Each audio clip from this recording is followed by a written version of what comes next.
got into bed that night, I would imagine she was thinking the same thing as every other night. Nothing more than getting a good night's sleep once her eldest had checked in from his late night job. She had no idea what the plan was for that night, or what had been the plan for quite some time.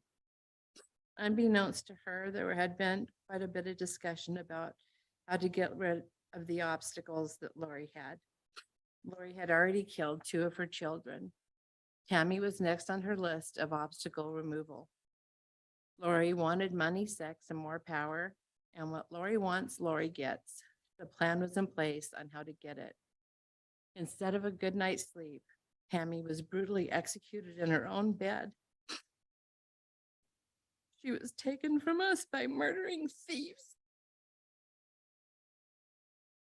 Lori sits here convicted and prepped for prison. And let's be honest, the only question left is for how long? But Tammy was robbed of her entire life.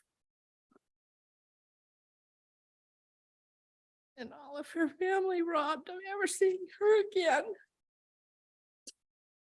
Never will she whisper a joke with a friend and laugh.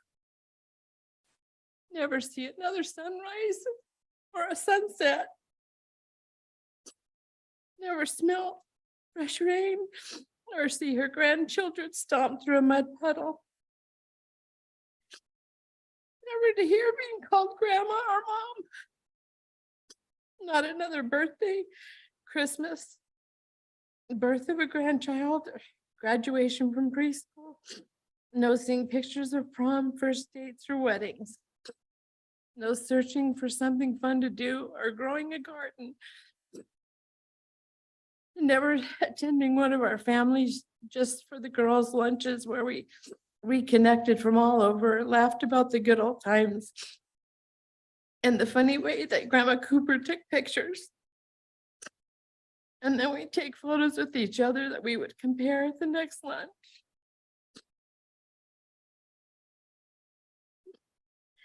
There would never be another hilarious rendition of Patty and her singing "Do Your Ears Hang Low." She'd never wave at a friend as they passed by. Make dinner for a sick friend.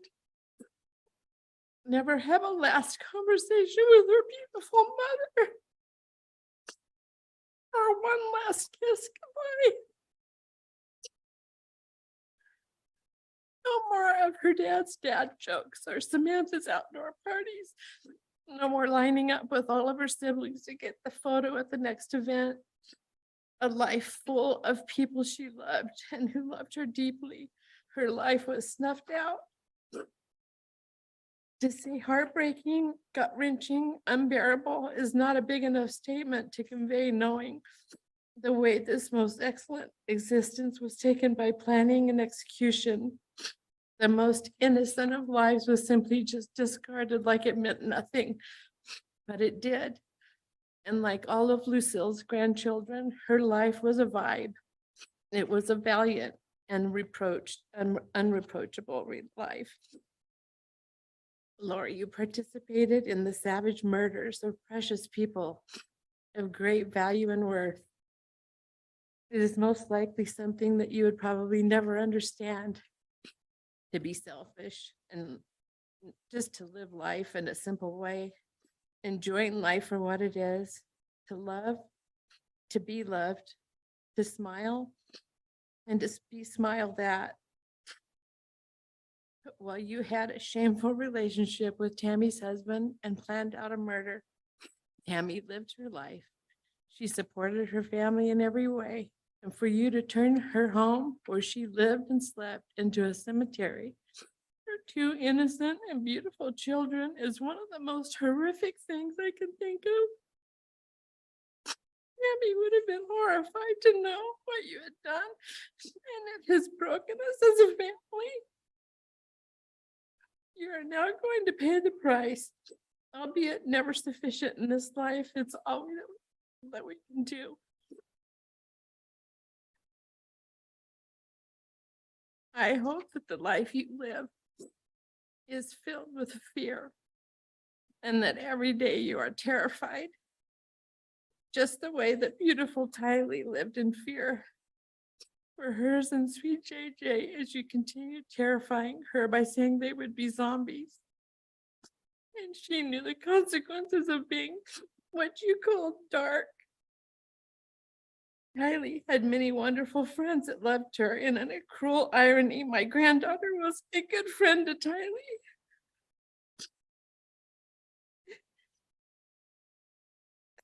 This friend group can still to this day not speak of Tylee freely. They are so stuck in their grief and sadness for their friend who is savagely brutalized and murdered at her mother's hands. It's unconscionable to them, and the grief is still overwhelming. In closing, I would like to thank all of the law enforcement, the FBI, the investigators, the prosecutors, the administration. Everybody has worked so diligently on this case. Especially want to thank those who had to see those things that can't be unseen. We understand your pain also, and grateful for the many, many hours of hard work and dedication and the search for the truth. Thank you, Judge. I trust that you will do the correct penalty for this. Thank you. All right, Ms. Hoban, thank you for your impact statement. Mr. Wood. The next victim will be Kay Woodcock. All right, Ms. Woodcock.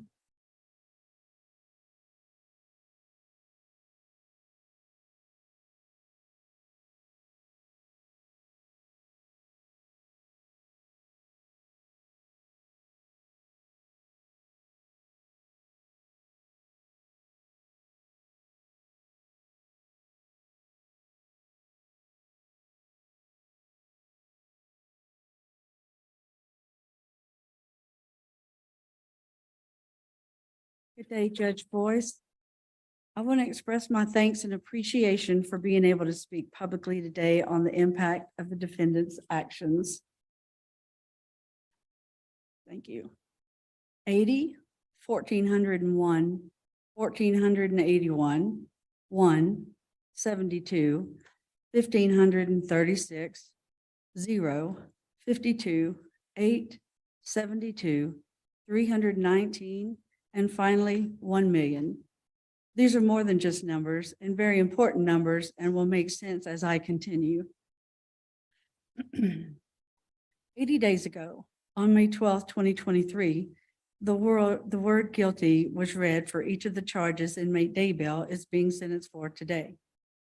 Guilty, the word cemented what I had known for 1,401 days, was returned by the jury. The jury devoted their time, energy, and dedication to deliver justice for JJ Tylee and Tammy for every single heinous crime charged. Our family is eternally grateful for their sacrifice. Justice would not have been possible without the time, perseverance, and tireless work every member of multiple law enforcement agencies, prosecution team, court personnel, and the court. Our appreciation and thanks can never be expressed in a way that will adequately or effectively convey our gratitude. Today marks 1,481 days that have been filled with terror. One was the day my brother Charles was murdered. It took over 30 hours for the defendant to finally send a cold-hearted text to Charles's sons, informing them that their father was dead. No phone call, no explanation as to how, when, and where. Colin Zach immediately called me, hoping this was a cruel joke. Your Honor, I'm going to object as this has nothing to do with this case. It's overruled, Mr. Thomas. Thank You can continue, Ms. Woodcock. This was the beginning of her cruel campaign of terror, a campaign that resulted in the deaths of JJ and Tylee, 2 innocent children, and Tammy, a devoted mother, grandmother, and wife. Our intense fear for JJ's safety began the very moment we learned of Charles's death. We knew Lori didn't want JJ anymore, as we had seen her abandon him for 72 days with little to no concern of his well-being. We now understand that this was so she could carry on her illicit and torrid affair with Chad Daybell and to conspire with him to murder and profit from my brother's death. With the number of divorces in Larry's past, it took me a while to understand why my brother had to die. I now realize what a nothing Chad Daybell is, a man with no ability to support anyone, no success of his own, a user of the weak-minded, a lazy, good-for-nothing, spineless man that rode his wife's coattails of success. After learning of Charles's death, I immediately began reaching out to Lori. I began calling, leaving voicemails, and texting. Finally, after 3 long hours, I received a brief text with 0 details. She couldn't be bothered or felt too guilty to pick up a phone and call, this time his sister, and explain what happened. It set out so many alarms for Larry and I. Within minutes, we were on the phone with an Arizona detective learning the horrifying truths of my brother's murder. This all began with greed, the greed for and desire for a $1 million life insurance policy. She should have answered my calls. She should have spoken to me. I would have given her the money. She could have let JJ entirely live and had $1 million. She could have been free to be Chad's mistress and foot the bill with the money from spilled blood.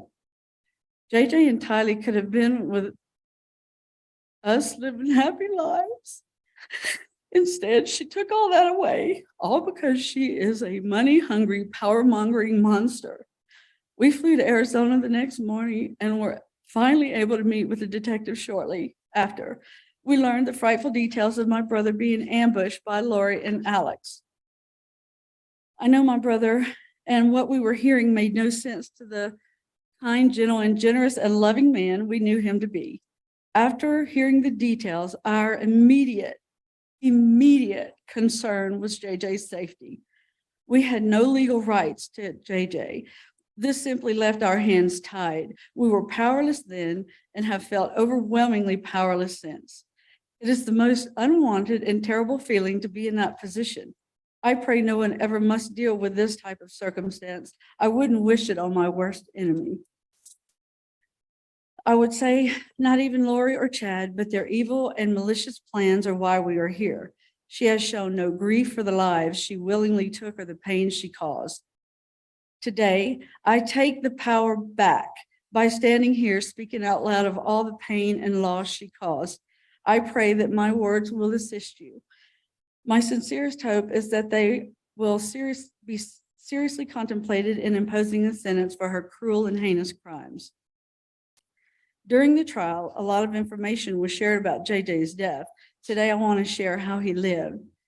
That is truly the only way to understand and know who he was and the gaping hole his death has left in our hearts and in this world.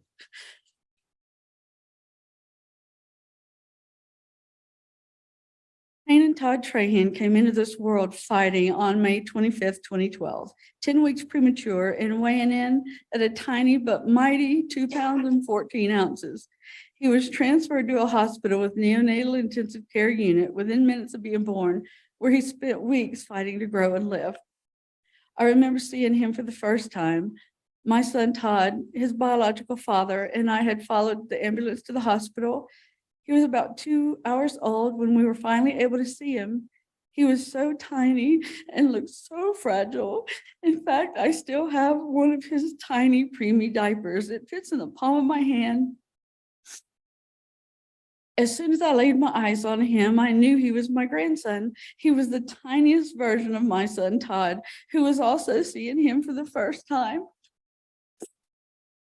Todd struck with the love for him that can't be explained. The love that hits new parents can't be put into words. I remember him later saying, "How can I love someone I've never met this much?" It is a feeling I and millions of others have experienced at the birth of a child. Lori, Todd forgives you. I wanted to make sure you know that. While he was in the NICU, I was only able to see him for a few minutes at a time until I was notified he could be released to Larry and I in a few days. When we were initially asked if Kanan could come home with us, Larry and I didn't hesitate and immediately said yes. Even though it had been 25 years since I had a new baby at home and never a preemie with their many medical needs, the only place we wanted him to be at home with us was at home with us. The night before he was discharged, I stayed in a little room next to the NICU, talking to the nurses and learning all the little things that our little preemie grandbaby would need. The next day, when it was time to leave, the nurse brought a wheelchair in and said, "Have a seat and I'll get you out of here." I looked at her and kind of perplexed. "I don't need a wheelchair. I can walk." She gave me a smile and a little chuckle and then let me know it's hospital policy for discharged babies. So I sat in the wheelchair, took Kanan in my arms, and was wheeled out of the hospital just like a new mama. I felt so much pride for this little baby who had not only overcome being born 10 weeks early, but also being born with illicit substances in his tiny little body. He was healthy and ready to come home well before he was expected, and my pride in him knew no bounds. We knew then that he was a champion and oh so very special. That day began an amazing experience of raising our cherished little man. His first night home, as I bathed him, he cried so hard, and I cried right along with him. My heart was so heavy with all that he had been through in just the few short weeks since his birth. After his bath and still crying, my husband Larry, who JJ called Pawpaw, asked me to hand Kanan to him. He placed our baby Kanan on his bare chest and wrapped his robe around him, gently breathing on his head, rhythmically patted his back. Larry kept patting and breathing warmth onto the top of his head until he finally relaxed, stopped crying, and fell asleep. This became a daily occurrence, part of our routine. He would hold him for hours so that Kanan would feel loved, comforted, and secure. I saw my husband in a new light. Larry jumped in feet first at 65 years old and did all the things a young and new father should and more. It made our relationship grow and gave us a new strength. Kanan was our strength and we were his comfort. His first 6 months were spent going to countless appointments. We went to appointments with doctors, heart, kidney, and urology problems, then to appointments for speech and occupational therapy, as well as visits to other pediatricians for a host of medical problems. We were always going from one appointment to another, constantly working to help him thrive and grow. That, along with loving him, was our number one priority. At each appointment, it became inevitable for me to cry. It deeply wounded me to see him go through so much, but I also felt immense pride in seeing him grow and how much love and happiness he gave to us and everyone that met him. My sister Susan had a special bond with Kanan and spent her days watching him so that I could work. She used to take him for walks, pushing his stroller endlessly. She could get him to belly laugh with silly animal noises, especially the froggy noise. There is no sweeter sound than a baby with an ecstatic belly laugh. Memories of the time spent watching Kanan grow, discovering his hands, toes, and feet, are all Susan has left of that special bond, and the immense grief of his loss is overwhelming. At 6 months old, the time came for the surgery he needed to repair a hernia. Charles and Lori flew to be with us at the Children's Hospital in New Orleans. This was a scary moment in time for us. Our tiny little man was undergoing surgery, and their support meant so much to us. After his surgery, Lori insisted I take the sofa as she slept overnight on the floor of the hospital room. Later, the decision was made to let Charles and Lori adopt Kanan. I knew she would always be 1000% involved in his care, and I knew it would be okay since I witnessed that. She would always be there to help, support, and care for Kanan. That is part of why this is so hard. How does a woman that would go to that length for a baby boy a few short years later brutally take his life? It is mind-blowing, and I will never understand it. Charles and Lori were granted custody a short time later. It was then Kanan became JJ. It was happy and devastating at the same time. We loved every minute of raising him. We poured all our love, energy into ensuring he grew and thrived. We knew our unconditional love, and that time was priceless. Canaan's growth and milestones were clear evidence for our love for him. We knew the adoption was the best decision for his future, to have energetic parents, siblings, and access to the types of schools and services we didn't have in Lake Charles, Louisiana. With his departure, we felt a grief that really can only be compared to the grief of losing someone to death, which is now a feeling we all know too well. We had barely made it 30 days before we were standing on Charles's front steps to love on our baby. When the door opened, there he was in his little baby walker, and I swear I saw tears in his eyes at seeing us. He had missed us too.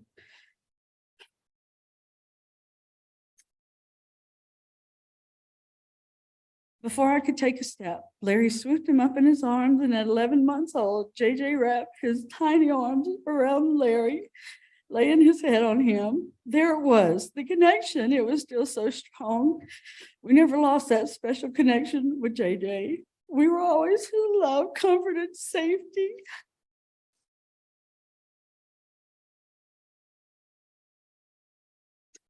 JJ's adoption was final in July of 2014, and Charles and Lori moved with the kids to Hawaii, living in a house that backed up to a closed golf course, and it was perfect for JJ. It was like having the biggest backyard ever, and it was heaven for him. He would go outside and he would run and run and run and run, and I ran and ran to chase him and catch up to him. Somehow, he never ever ran out of energy. JJ also had no fear, and everything was an adventure. He climbed on everything, and he could do it in the blink of an eye. We have pictures sent from Charles of JJ sitting on top of refrigerators and cabinets with a grin on his face. Listening to testimony during the trial and hearing the defendant claim to others that he turned into a demon for doing what he had always done devastates me. How dare she take his energy and adventurous nature and turn it into a reason to further her murderous conspiracy? We would visit Hawaii every 4 to 5 months and stay 10, 14 days. We needed to soak up as much JJ time as we could. On one trip in the winter of 2015, JJ stayed home with me while Charles and Lori went to church. I was making a big pot of gumbo. I had to bring a little bit of Louisiana home cooking to Charles, and JJ was excited to help me. We pulled up a stool. He poured ingredient after ingredient. I can still see him standing next to me pouring chicken broth in the pot. Afterwards, he climbed on the counter and just watched, taking it all in. It is a memory that I will always cherish and dearly hold on to. During our visits with Charles or Lori, Charles or Lori would comment on how JJ would do things with us that were in stark contrast for them. He always awoke at the crack of dawn, never sleeping any later. However, when we would visit, we would have him sleep with us. JJ would ask Pawpaw to pat his back, just like when he was a baby, and fall asleep. He would sleep until 9 or 10, which astonished them. There was never a doubt he had an innate and unbroken attachment to us. Each visit, no matter where they lived, Lori always expressed her deep appreciation that we gave them the greatest gift ever in JJ. Lori loved to entertain and have family visit, ours and hers. She invited family and friends to Hawaii and friends from Hawaii to Arizona. 0 is the number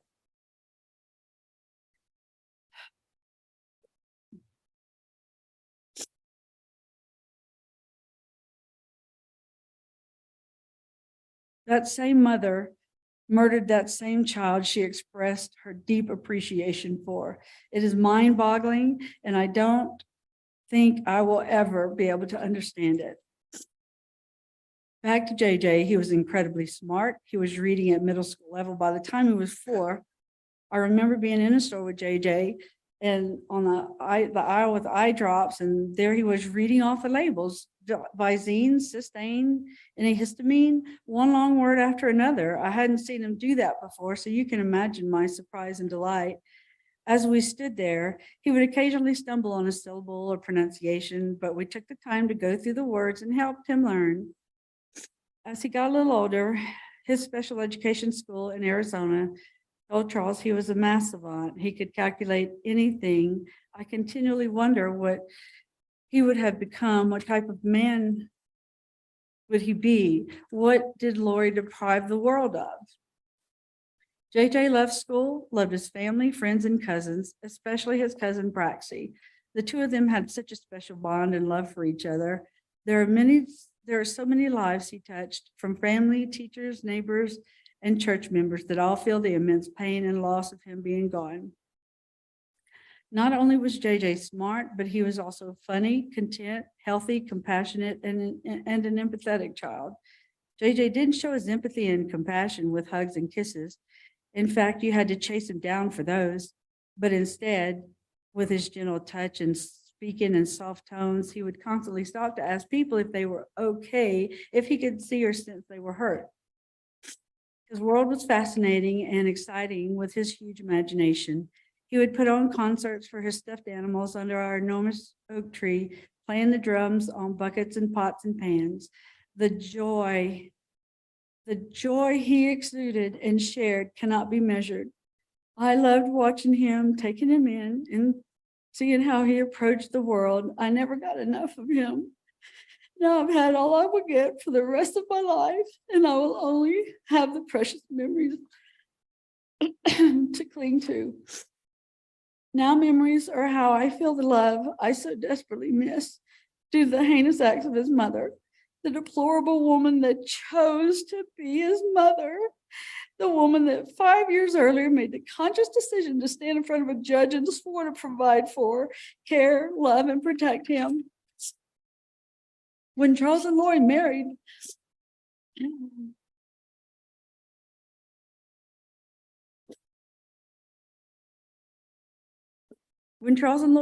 Tylee was 3 years old. She was the most precious blonde-haired, blue-eyed little girl. There was never any doubt that Tylee was an absolute mama's girl. When she was little, she adored Lori. I was thrilled to have a new niece, especially one as sweet as her. While Charles and Lori lived in Austin, we visited frequently. On one of our visits, we passed a roadside stand selling swings made from old tires. I saw one that had been made into a horse, complete with a saddle and stirrups. I grabbed Larry's arm and said, "Stop, we have to get that for Tylee." Her brother Colby and stepbrothers Cole and Zach were always around her, and she needed something girly just for her, and she loved it. As a big sister, Tylee would put notes on her bedroom door, one of them being "Do not enter." And as you can assume, even though JJ could read and understand the notes, it didn't mean he listened. After all, isn't that what little brothers do? He would storm into her room and she would laughingly tell him to get out. I think she did it on purpose, just to tease and play with him. It was hilarious to see them interact and warmed our hearts seeing them together. Tylee was 9 years old when JJ became her little brother. She loved him so incredibly much, and he loved her right back. She doted on him, and JJ loved every minute of attention he got from his big sister. The love they have for each other is captured in the last photo taken of them, both grinning and hugging each other. Hauntingly, this photo was taken shortly before and by the defendant hours before she murdered her own child, her sweet girl Tylee. I have a niece that is a few months younger than JJ. Her name is Maddie. She and JJ loved each other and would spend days playing together when Charles and JJ would visit. On her 8th birthday in October of 2020, we were celebrating and singing happy birthday to her. The glow of the candles shining on her face, that huge grin that kids get during the singing, hit me like a truck. I grabbed the keys from Larry and ran to the car, and I just bawled and bawled until I could compose myself enough to rejoin the party. I knew then that JJ didn't get his 8th birthday song, and it broke me.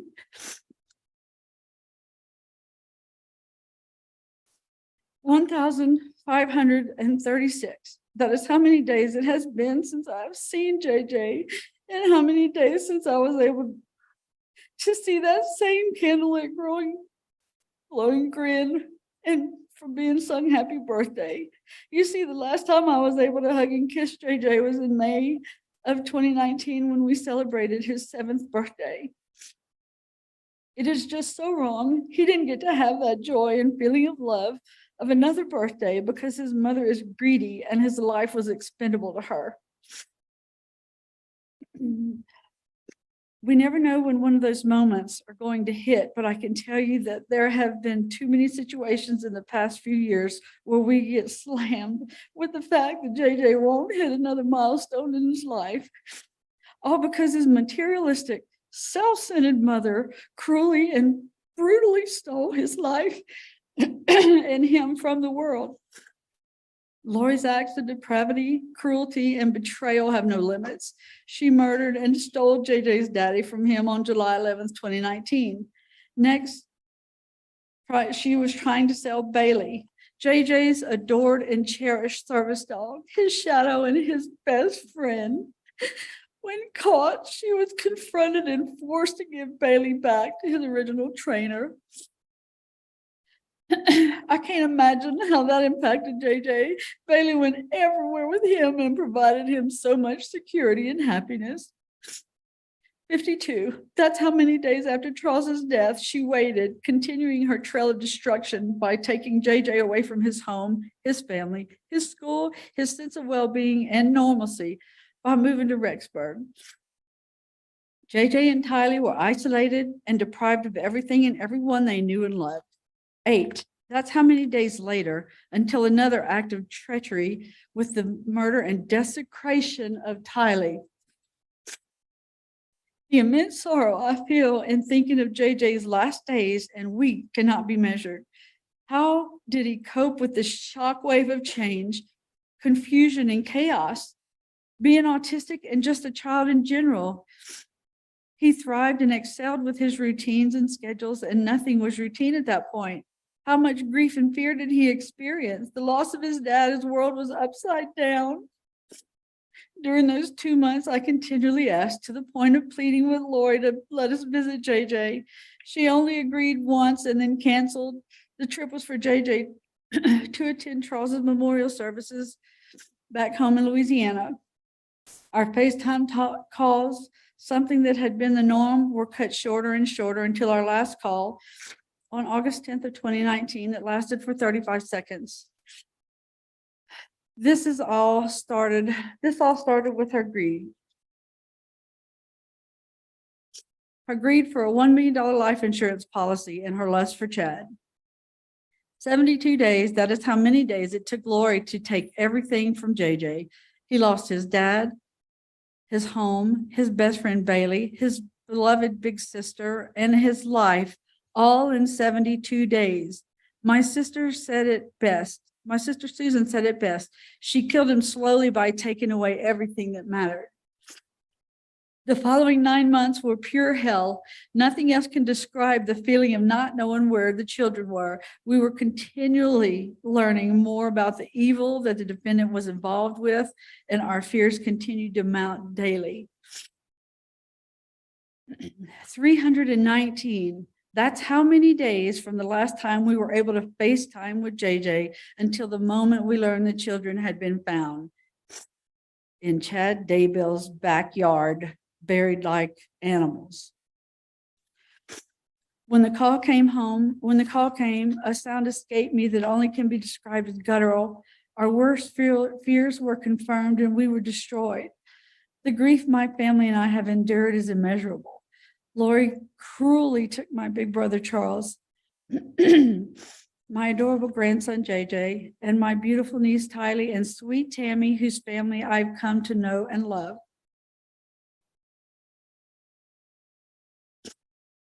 Lori is undeniably a monster that has not taken any responsibility or shown an ounce of remorse for her vile actions. She deserves to never again breathe oxygen as a free member of society. Her actions, dismissive behavior, and disinterest in court proceedings continue to validate her lack of accountability and remorse or any possibility to be rehabilitated. Lori Cox Daybell is a danger to society. Her body and manipulative mind are weapons used for her selfish greed and satisfaction. We firmly believe that she has zero mental I'm sorry, illness. Your Honor, I'm going to have to object. I think the court ruled on this particular portion of her statement. I'm going to ask that the court enforce that. Give me a moment. Let me review the Very good, Your section Honor. of the written PSI in the court's previous order.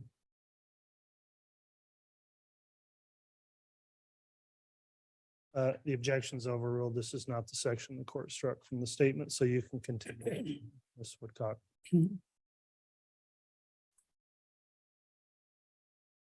We firmly believe that she has zero mental illness that drove her to commit these heinous acts.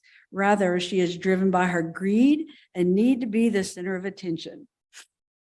During the trial, a jail call was played between Lori and her son Colby as she continued her manipulation. Today, it feels especially poignant. Quoting Lori, "They have made all these judgments. They think they know what happened. They think they know who's responsible. They think they know everything, but you don't know because you weren't there. And one day you will know. One day you will know what actually happened." Those are her words. It is the one truth that Lori has told since the beginning of her campaign of terror.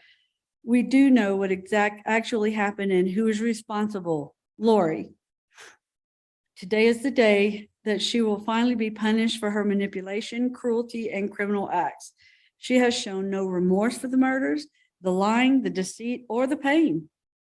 During the trial, we heard Lori deflect and minimize her sister's grief. We heard her exclaim that she was trying to go on with life, that she needed to be happy, all while she was dancing on the beach and her children were buried in Chad's backyard. Only someone with no remorse tries to justify the cold-blooded murder of her children with her needs.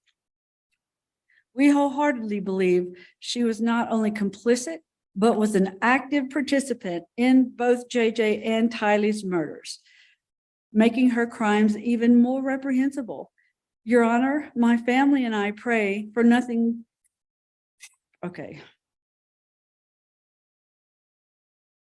We trust your wisdom in determining the sentence for the fraud. Sorry about that too. Strike that. Okay.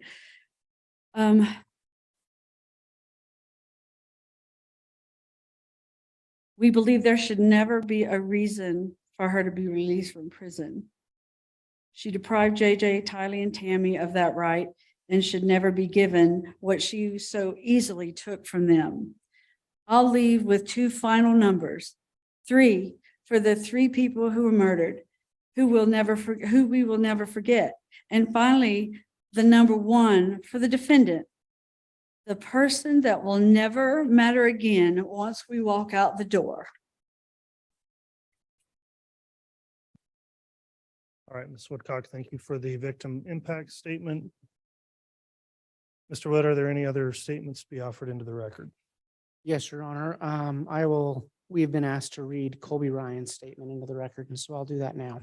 Very well. As the older brother to Tylee Ryan, JJ Vallow, and the son of Charles Vallow, I want to say the generations have been affected by these murders. My children will never know their uncle, their aunt or grandfather, or even their own grandmother. Tylee and JJ brought so much light into this world. With their lives being stolen, I would like to share this. I believe that nothing could or will ever be the same. Tylee will never have an opportunity to become a mother, wife, or have the career she was destined to have. She will never be able to have the life she deserved. JJ will never be able to grow and spread his light with this world the way he did. He will never have a chance to grow up. My girls will never have a chance to know them in this life. My siblings and father deserve so much more than this. I want them to be remembered for who they were and not to be just a spectacle or a headline to the world. Tylee was sweet and kind, funny and bold, and she deserves to be seen as such. JJ was the most fun, sweet, and silly kid I'd ever known, loving and so smart. He deserves to be seen as such. Charles was a loving, kind, and generous father, and he did everything he could to help and provide for everyone around him. He deserves to be seen as that. This has affected me personally more than I could ever possibly put into words. I've lost my entire family in life. I lost the opportunity to share life with the people I love the most. I've watched everything crumble and be shredded to pieces. I have lost my sister, brother, father, and my mother. I've lost cousins and family, friends, and everything in between. These murders have changed everyone's life who loved these beautiful people, but I still know that God is above holding them in his arms and will provide a life after this to reunite. I pray for healing for everyone involved, including those who took the lives of all the ones we love. Thank you.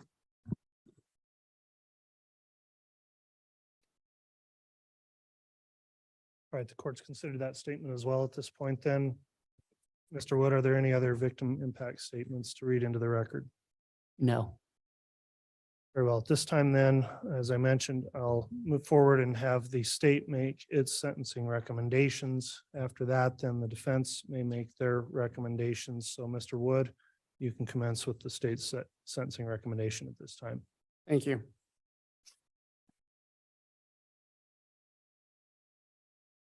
Your Honor, I want to start with the question. What is the value of a human life? What is the value of the life of a 16-year-old girl with her life ahead of her? What is the value of a life of a 7-year-old boy with special needs? What is the value of the life of a mother and a grandmother? No matter how we look at what we are doing here today, we are calculating and assigning a value for the lives of Tylee Ryan, J.J. Vallow, and Tammy Daybell. The defendant, now a convicted murderer, by her heinous and egregious acts, has assigned a value of 0 to each of these lives. The sentence imposed by the court today will represent the value that our community, through our court, places on the lives of these 3 victims. To the people of Idaho, this day should be more about the victims than the defendant. This court has multiple factors it must consider today, including the sentencing factors found in Idaho Code 19-2521. Justice requires the court to view all of the factors it will consider through the lens of the value of the lives of Tylee, JJ, and Tammy. We echo the sentiments made by the victims or in the victim impact statements, and we just briefly speak about these immediate victims. Tylee Ryan was born on September 24th of 2002. She was murdered between September 8th and 9th of 2019. People who knew her called her witty, charming, intelligent. She'd received her GED in order to graduate early. We know she often cared for her brother. In evidence, we had videos of her with him, and she would call him my JJ. She loved Hawaii. She loved the beach. She had friends and family who loved her very much on both her father and her mother's side. Her father was Joseph Ryan, who predeceased her in 2018. Her older brother is Colby Ryan, with whom she shared a special bond. After Joseph Ryan died, Tylee, as this court knows, was the recipient of Social Security benefits. And she actually shared a lot of those with her brother Colby, because that's the type of person she was. In serving search warrants, we accessed her Instagram account, where we learned that she was intensely loyal to her own mother. From her finances, we know she was a typical teenager. She liked to have fun. She was also independent and responsible. J.J. Vallow was born May 25th of 2012, and he was murdered between September 22nd and 23rd of 2019. As we heard earlier, he was initially born as Kanan Todd Trahan in less than ideal circumstances and was initially raised by his grandparents. He was then adopted by the defendant and her husband, Charles Vallow. He was loved by his family and friends. He loved to travel. Tammy Daybell was born May 4th, 1970, and she was murdered on October 19th, 2019. She was a mother of 5 children, and she's now a grandmother. She was a school librarian and educator. We know from her phone and from witnesses, she loved her children intensely. She was physically active, and she was kind. This court laid out the procedural history of the case. I'm just going to briefly touch on some dates that are important to the state and we think are important in terms of sentencing. The defendant met Chad Daybell in October of 2018, and within a year, her husband Charles Vallow was dead, her children were dead, and her boyfriend's wife was dead. In late August, early September of 2019, the defendant moved to Rexburg with Tylee and JJ and her co-conspirator and brother Alex Cox. Tylee was last seen on September 8th, 2019, and JJ was last seen September 22nd, 2019. Tammy Daybell was last seen on October 19th. On November 5th, barely more than 2 weeks after Tammy was murdered, this defendant married her co-conspirator, Chad Daybell. November of 2019, Rexburg police were contacted regarding a Jeep that was involved in a shooting in Maricopa County, Arizona. Later that month, JJ Vallow was reported missing, and an investigation was furthered into Tammy's death, and law enforcement became aware that Tylee was missing. On December 12th, Tammy Daybell was exhumed. The next day, Alex Cox, one of the defendant's co-conspirators, died in Arizona. At the end of that December, the search for the children became public, and there was no response from the defendant or her co-conspirator. In January of 2020, the defendant was served with an order to produce children, and there was no response. Charges were filed for abandonment of minor children. And I want to be clear, the defendant had a right to silence. She did not have a right to disobey the order of the court to produce the bodies of her children. The Rexburg Police, the Fremont County Sheriff's Department, the FBI, and the Idaho Attorney General's Office devoted thousands of hours of work into looking for Tylee and JJ and to investigating the death of Tammy Daybell. On June 9th, 2020, Tylee and JJ were found in the defendant's husband's backyard. On May 24th of 2021, the defendant was indicted by a grand jury for the crimes of conspiracy to commit first-degree murder of Tylee Ryan and grand theft by deception, the murder of Tylee Ryan, the conspiracy to commit murder, first-degree murder of JJ Vallow and grand theft by deception, the murder of JJ Vallow, the conspiracy to commit murder of Tammy Daybell and grand theft. And the defendant was convicted by a jury of her peers in Ada County on all counts on May 12th of this year.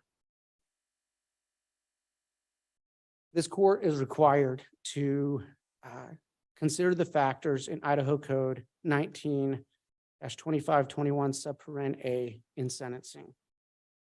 And that particular statute reads, the goals of sentencing include the primary consideration of the protection of society, followed by the possibility of risk reduction through rehabilitation, deterrence of the individual and the public generally, and punishment or retribution for wrongdoing, and the impact on the victim.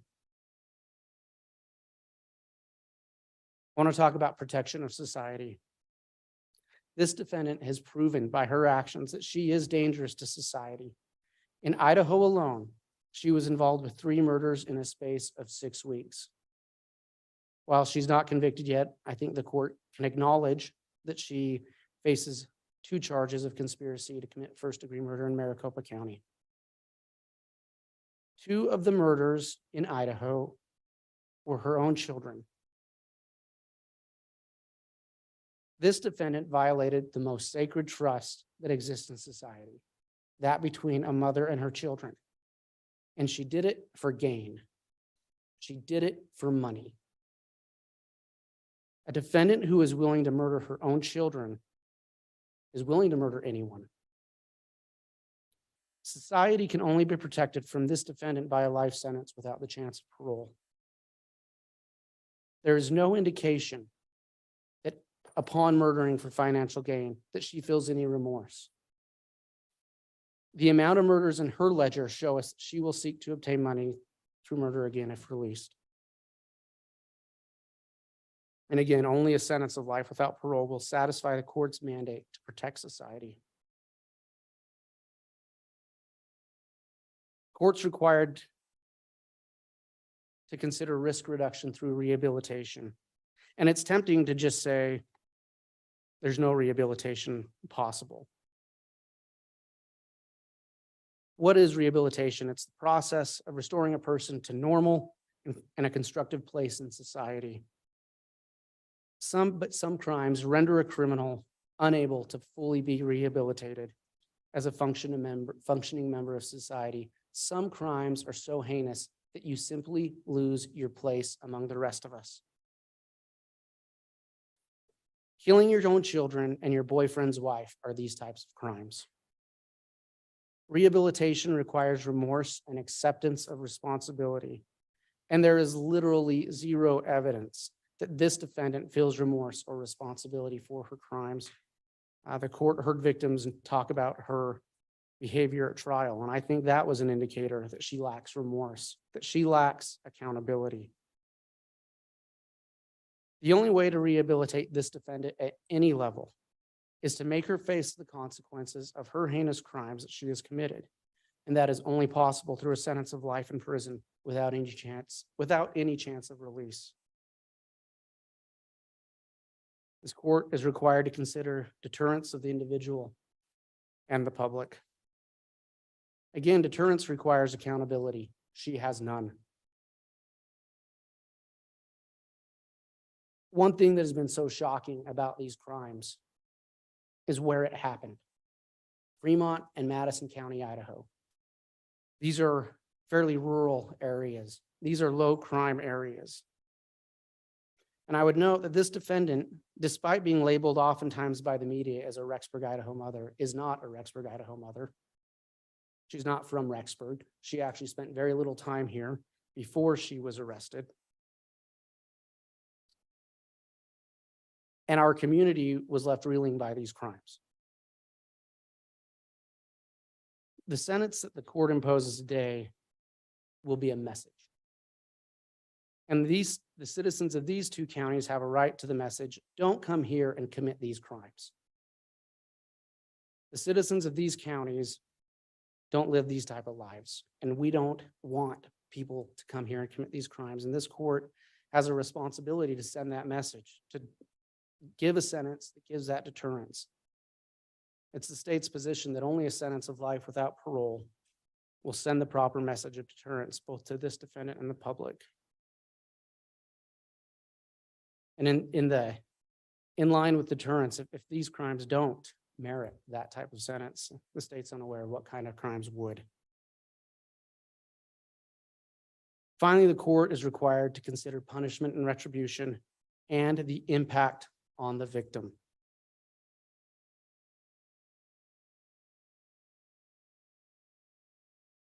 The obvious impact of the defendant's crimes against Tylee Ryan, J.J. Vallow, and Tammy Daybell was death. And we can't ask Tylee, J.J., and Tammy about that experience because they're gone. They don't have a voice. We can't ask them what it felt like to be murdered.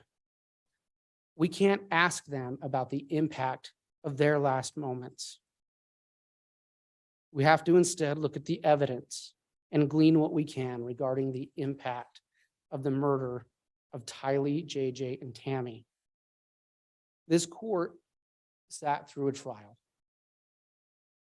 This court saw the same evidence that the state saw, that the defendant saw, the jury saw. This court was the custodian of that. And so this court has seen how horrific these crimes were. And I want to talk individually about the impact of these crimes on these victims. So what was the impact on Tylee? We don't even know how she died. And why is that? Because her body was mutilated, it was dismembered, and it was burnt beyond recognition. We only know for a surety that it was her because of DNA testing. Her body was utterly destroyed, and she was buried in a pet cemetery next to animals. Her skull was literally separated from her body, and it was destroyed in such a manner we couldn't even tell 100% from dental records if it was her. The defendants put her body in a green bucket that melted from the heat of her burning flesh and put it on top of her skull in a pet cemetery. The impact of this crime on this victim was horrendous. We know she had puncture wounds in her pelvis, and we know from the testimony of Dr. Christensen at trial that those puncture wounds were received at or near the time of death, and they were consistent with stabbing, but not consistent with dismemberment. Again, the impact of the murder of Tylee was horrendous. And this impact will continue. Tylee will never get to become a mother, as we heard earlier. She will never have the opportunity to go to college. She won't get to choose a career to satisfy her curiosity or make any of the other decisions that young adults get to make for themselves. She won't get to travel the world. She won't get to marry. She won't get to be there for her brother Colby or her brother JJ. She won't get to spend time with her other family members. The impact of murder never ends. So the defendant's sentence must last equally as long. I want to talk about the impact on JJ Vallow. Again, we can't speak to him, but we've seen the evidence. We know that he died from asphyxiation from duct tape in a plastic bag wrapped around his head. The evidence showed that there was a struggle. And what was the impact on that little boy's mind as he fought for his life? His last moments must have been filled with fear and betrayal. And what is the impact of being buried like a piece of trash rather than receiving a proper burial? This defendant and her co-conspirators showed a callous disregard for human life by the demeaning way they treated his and his sister's bodies. Similar to Tylee, JJ will never get to grow up. He will never be able to reach his potential. He won't spend time with family, friends, and loved ones.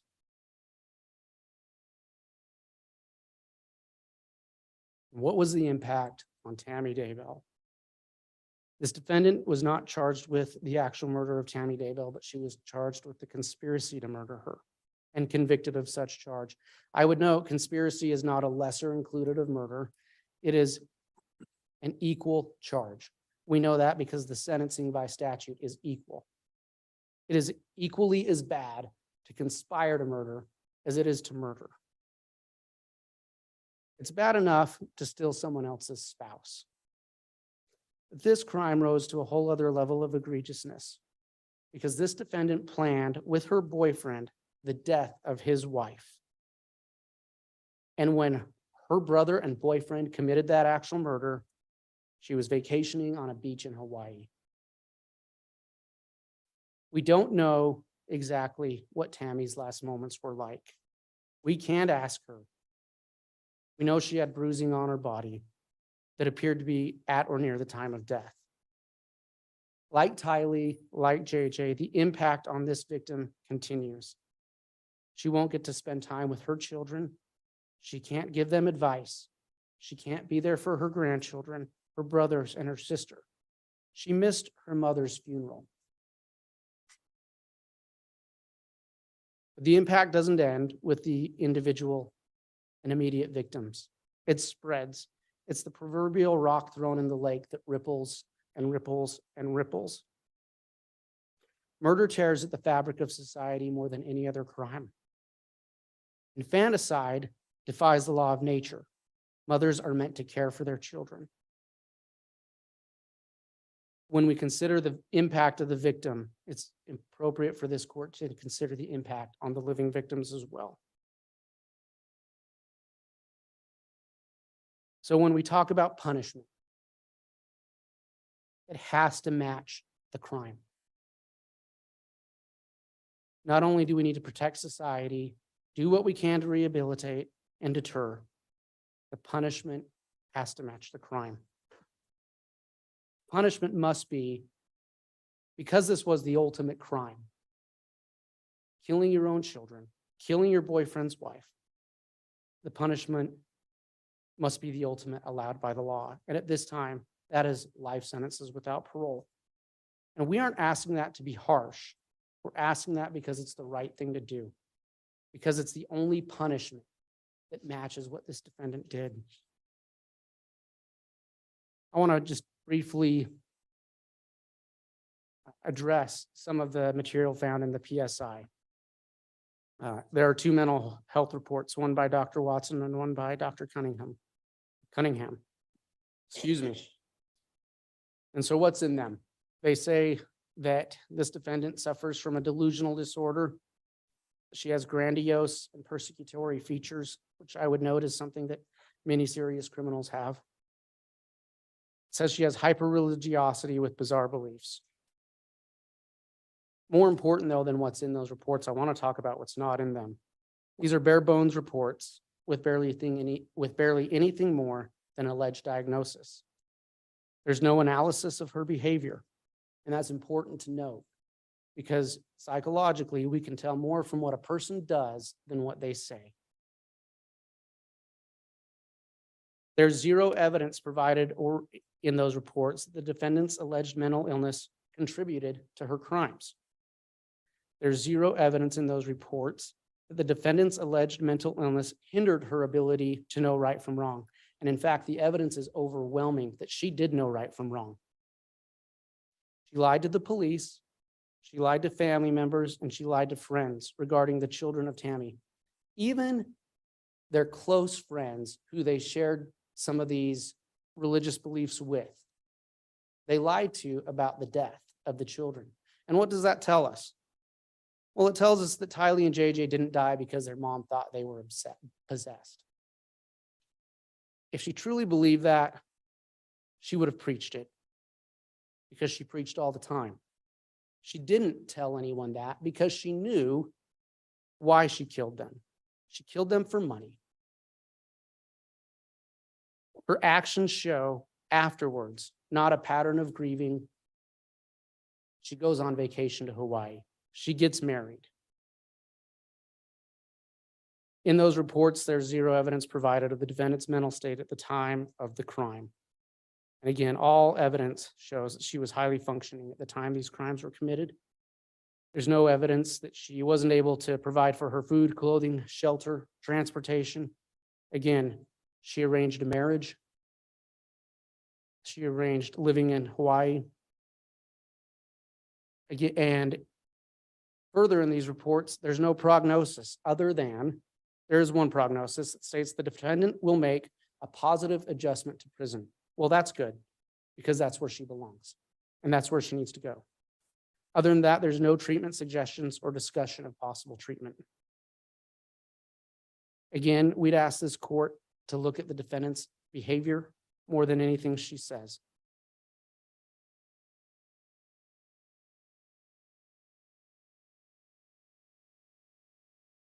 At trial, the defense made it clear that they see Chad Daybell as the primary antagonist and that he should be blamed for these crimes and not the defendant. That was in the closing.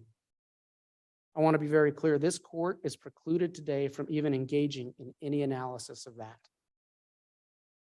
Chad Daybell's guilt has not been determined yet, and this court cannot engage in some type of balancing analysis of guilt when he must be presumed innocent by this court until proven guilty. Upon being proven guilty, we can have that conversation, but not now. And further, even if he had been determined guilty, this defendant was charged with conspiracy. This is not a comparative fault case. On a conspiracy, if you're in for a penny, you're in for $1. And there's an important societal reason. There's an important reason that society has done that. It's bad enough when a person decides to commit a crime, especially one that includes victims. When a person teams up with another person and they agree to commit crimes, they become infinitely more dangerous. And so there is no comparative guilt. There is no comparative liability. This defendant has been found guilty by a jury, and that's all the court can consider in that regards. I would note this case is a perfect example of why we punish conspiracy the way we do, because of the damage that arose from these agreements to murder. So, Your Honor, for the sentence that the state recommends, before I state that, I ask this court to remember the victims. And what does justice for Tylee, JJ, and Tammy require? I note that the PSI made a recommendation, and it states, on January 3rd, 2023, the defendant's attorney filed a motion indicating they did not intend to raise a mental health defense. However, if she was convicted, they plan to submit information in support of mitigation during sentencing. It seems important to note that while she has been diagnosed with a mental illness, she had the mental capacity to fabricate a story regarding the whereabouts of her children, change Tylee's Social Security payments to her own account, plan a wedding to Mr. Daybell in Hawaii, attend a family vacation with Mr. Daybell's family, lie to them about not having minor children, and relocate to Hawaii. She did all this with the knowledge her children's bodies were buried on Mr. Daybell's property. Those closest to the defendant describe her as a loving and devoted mother. They indicate both children loved her very much. A mother is meant to protect her children. However, the defendant has been found guilty of the brutal murder of her children. The focus should be that 3 innocent people, Tylee, JJ, and Mrs. Daybell, were murdered. The sheer devastation of all the lives impacted by her abhorrent actions warrants punishment. Therefore, it is recommended she be sentenced to a period of incarceration under the custody of the Idaho State Board of Correction. As this court is aware, PSI riders don't give specific recommendations for what time an individual should spend in prison, but the state does have that. This court is aware that the state's position has always been that justice requires this defendant face the highest level of punishment for her crimes, which at this point is a life without parole sentence. The heinous nature of her crimes and the aftermath of those crimes show an utter and callous disregard for human life. She committed these crimes for remuneration and financial gain, and she has shown no remorse or accountability, and she sees herself as being above the law. She has shown contempt for these proceedings and the process of justice for her children and for Tammy Daybell. At this time, the ultimate punishment is fixed life sentences without the chance of parole. And so specifically, for count 1, for the conspiracy to murder Tylee Ryan and commit grand theft, the state asks and requests a sentence of fixed life without the chance of parole.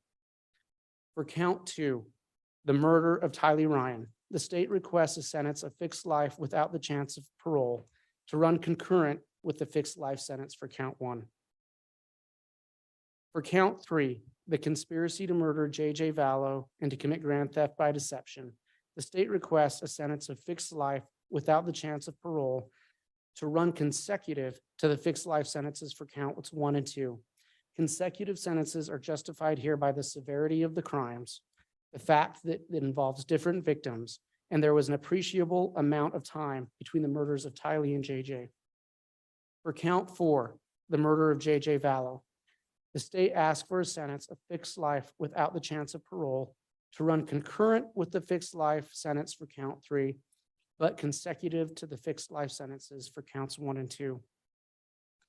For count 5, the conspiracy to murder Tammy Daybell, the state requests a sentence of fixed life without the chance of parole to run consecutive to the fixed life sentences previously requested.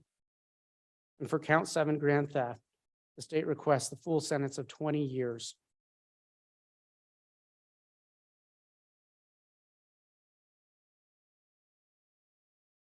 Pursuant to Idaho Code 195307, we request a fine of $5,000 to be paid to the next of kin of Tylee and JJ.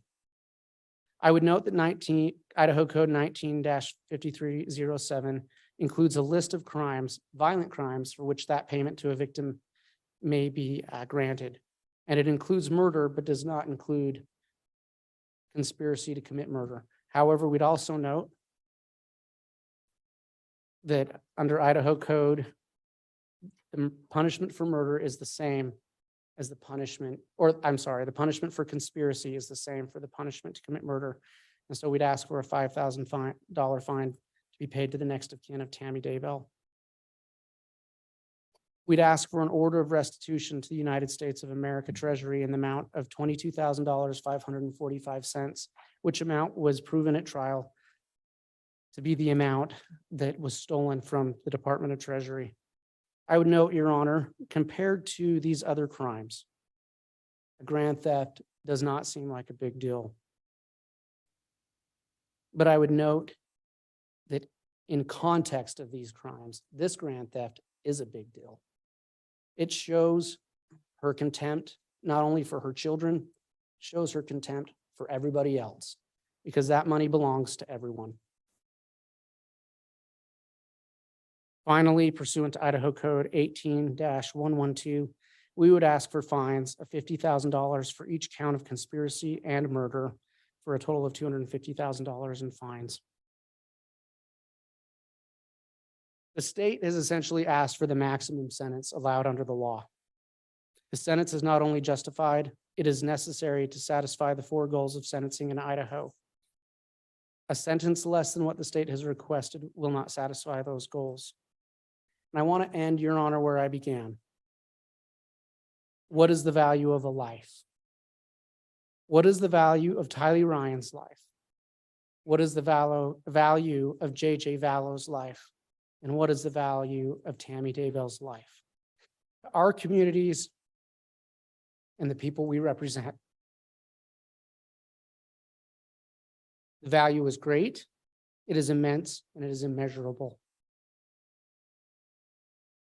No sentence given today will bring those victims back to their loved ones. There is no true justice for murder, so we have to do the best we can.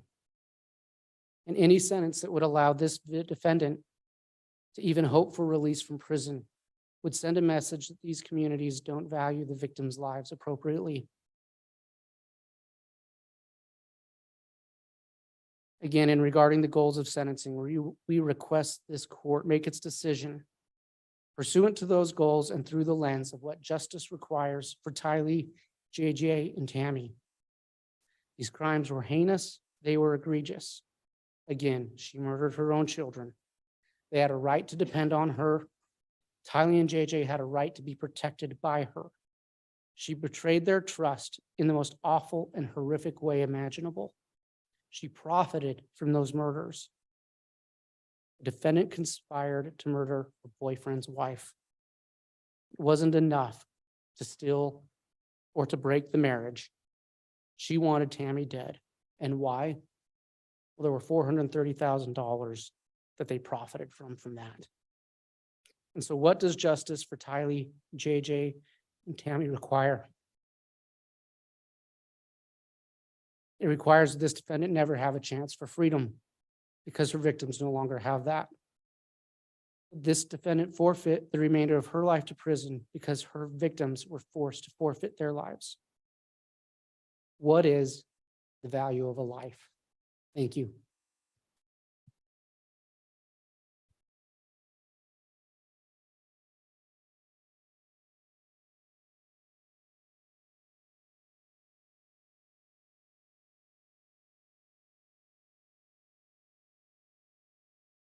All right, Mr. Wood, there was just one point of clarification I wanted to have on the grand theft recommendation. You recommended a 20-year sentence on that, and I just wanted to clarify. I believe the maximum possible under Idaho's grand theft statute is 14 years. That's correct, Your Honor. I apologize. It is 14 years. We would ask for the maximum 14 years. All right, thank you, Mr. Wood. Oh, Your Honor, Yes. we'd like to double check that. I think it might have changed.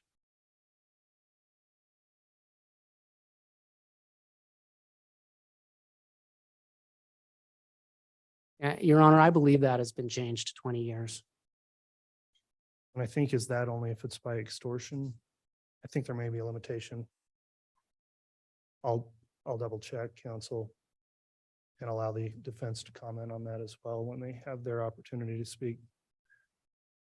All right, we'll consider the recommendations of the state submitted at this time. I'm going to take a mid-morning break at this point. We do have a court reporter that has to take down all of this verbatim, which is a large task, and others may need to use the restroom. I'll note that given all of the people here, the facilities we have, that it will take some time. So I'll plan on a 30-minute recess, and then I'll have the defense, if they're ready to make their recommendations after the recess. Is that all right, Mr. Thomas? Yes, Your Honor. Okay, we'll take our recess then, and we'll continue with the recommendations of the defense after break.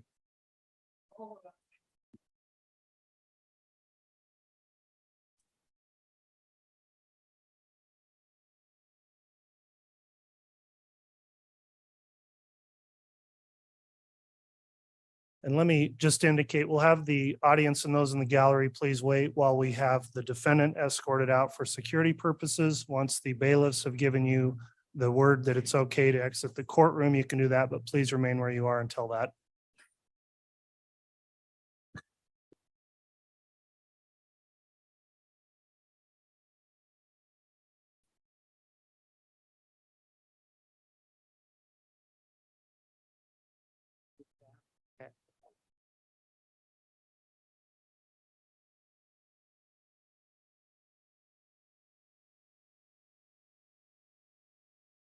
He's right. It is bad.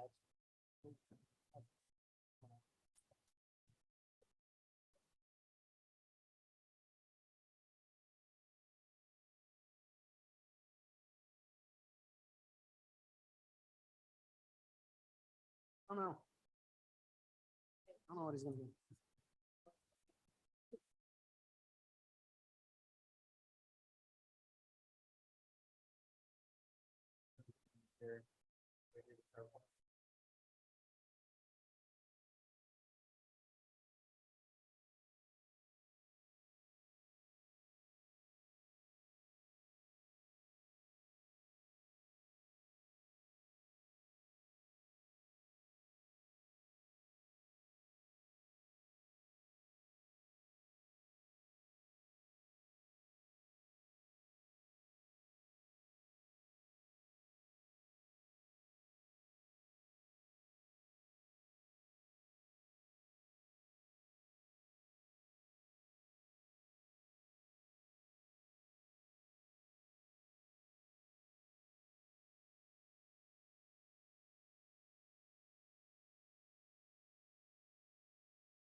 Thank you. Please be seated.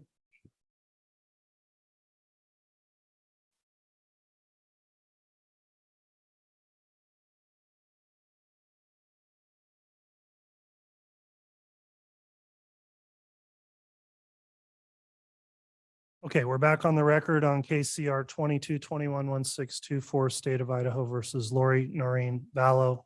This is the sentencing hearing. We took a mid-morning break. The state concluded its sentencing recommendations and the defense may now present theirs. The court would also thank everyone for complying with the conduct order in effect and not having any disturbances throughout the morning. I appreciate everyone continuing to comply with that order.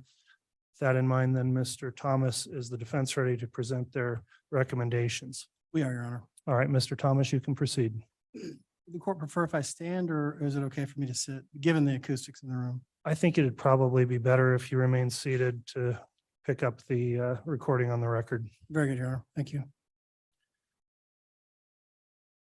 Your Honor, some 20 years ago, I was sworn into the bar and took a sacred oath to uphold the Constitution. And part of upholding that Constitution is making sure that the state meets their burden on criminal cases. They're required to prove beyond a reasonable doubt every aspect of the case. And I used to be a prosecutor back in the day, 20 years ago. I understand the burden and I understand the weight that they carry. I enjoyed the job, but it was a bit of a commute. And after a couple of years, I found a job that was closer to home, gave me a little more opportunity to be with my family. And so I took the job, but I was going to be a job as a public defender. And it was hard. I was torn because people would come to me and they would say, you know, how can you do that? How can you represent people that are charged with such horrible and terrible things?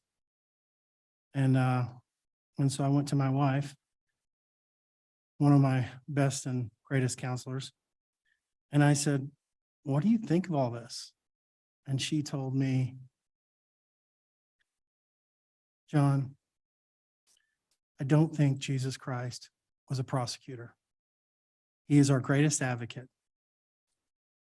And I sit beside Lori Vallow, and I hope and pray for words that he would have me say. And so I've reflected upon this day and this hour for a long time, several weeks.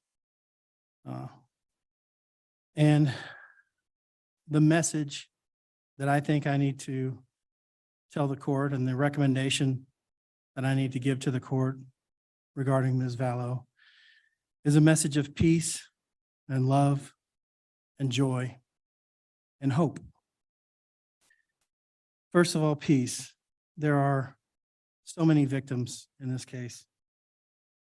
So many lives have been touched in a negative way. There is devastation and destruction surrounding this case. 3 deaths. And my heart aches. It truly does, as does the rest of my team, Jim and Brandon and all of our experts. We ache with the victims in this case. There's a lot of hurt surrounding this case, and not just the direct victims. As the court is well aware, there are cousins and uncles and aunts and people just in the general public who have been touched by this case. And that hurt can sometimes be manifest as hate. And I think that Lori Daybell is probably the most hated woman in America right now, and maybe in the world. But that hate will never bring closure to the victims. That hate will never bring about the healing to those who are hurt by this case. And hate will never bring about peace. Martin Luther King Jr. once said that hate cannot drive out hate. Only love can do that. Darkness cannot drive out darkness. Only light can do that. So how do we stop the hurt and the pain and the loss? And I've heard from a number of people today who've talked about JJ never being able to reach his milestones or his 21st birthday, or we wouldn't know what Tylee was going to be when she grew up. We'll never see her playing in the front yard with her children. We'll never know. We'll never know what Tammy's students make of themselves as they grow up. But we need peace to replace the hurt. And that peace and that healing will only come about by love and compassion. And I hope that each person that's touched by this case, whether they're a family member or a friend or just someone who has followed this case from the beginning, I hope they can heal and find some semblance of peace again, because this world needs peace. Which brings me to love. And I think that's how we're going to get back to peace. And Lori, if she could speak to each one of those people who have been hurt by this case or been affected by this case in a negative way, her message would be one of love. Her motto is, love is the key. And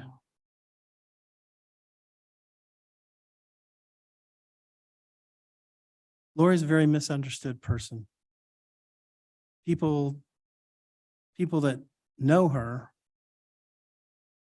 and I mean really know her, get the chance to know her the way that I did, the way that her family knows her. They would know that she is about love. Now, Lori and I didn't always get along. Our team has had tension and frustration and a lot of misunderstanding. But overwhelmingly, an overarching concept behind Lori and everything that she says to us and everything that she does is love. So if you get to know Lori, you'd find that she's a very different person than she plays on TV.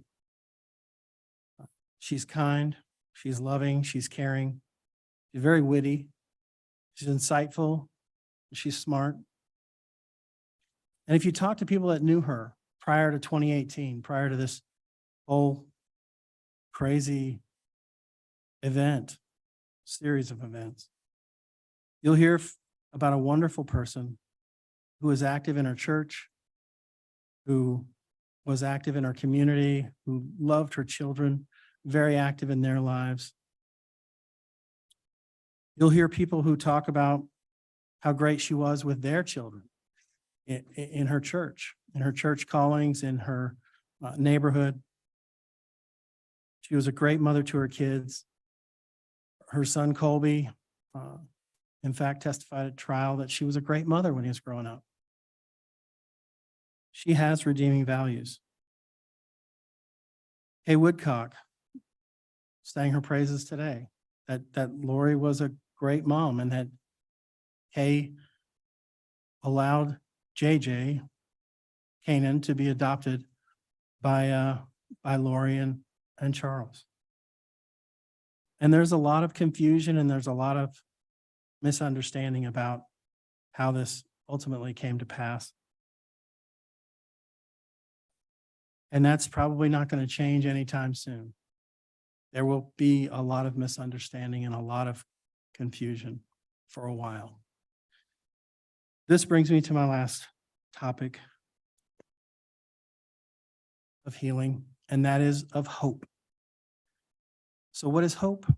Well, hope is defined as a feeling of expectation and desire for a certain thing to happen.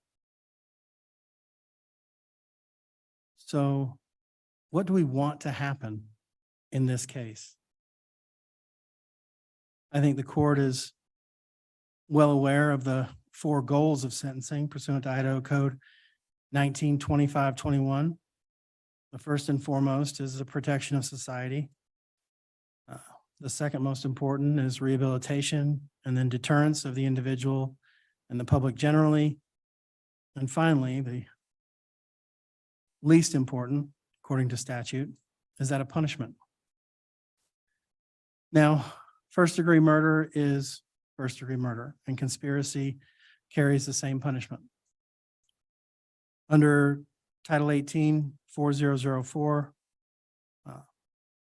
and I quote, "The court shall impose a life sentence with a minimum period of confinement of not less than 10 years, during which the period of confinement of the offender shall not be eligible for parole or discharge or credit or reduction of sentence for good conduct, except for meritorious service." So those are the two guiding principles that we have to look at. And I know the court's well aware of this. This isn't necessarily for the court's edification. But I think we have to think about how are we going to heal the hurt and the pain and the devastation of this case with hope? How do we reconcile the four goals of sentencing in Idaho Code 192521 and the requirements of punishment in 184004 with hope? Well,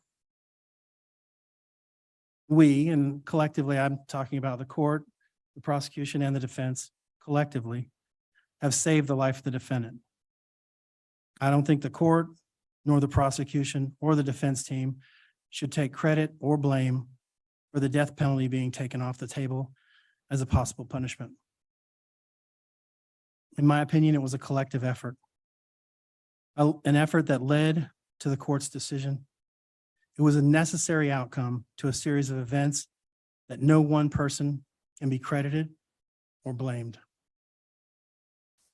We saved her life, and that is a win. That's a win for all humanity. So now what do? Court can, as the state requests, find a sentence appropriate of fixed life without parole. That certainly meets the protection of society and punishment, the first and last goals of sentencing. However, if the court so chooses, the court can also give the defendant a fixed term of years to serve in prison, followed by an indeterminate term of life. And after great deliberation and thought, we would ask the court to sentence Ms. Vallow Daybell to a 20-year fixed term with an indeterminate term of life. We believe that that meets all of the goals of sentencing with an added bonus of hope. So why would we give the defendant any hope at all? Are we rewarding her? I don't think so. It's not about her. Giving her hope, it's for us. It's for everyone in this courtroom. It's for everyone watching on the internet. It's for everyone who's going to watch this on television. It's for everyone who lives and breathes outside the walls of prison. Her hope will benefit society.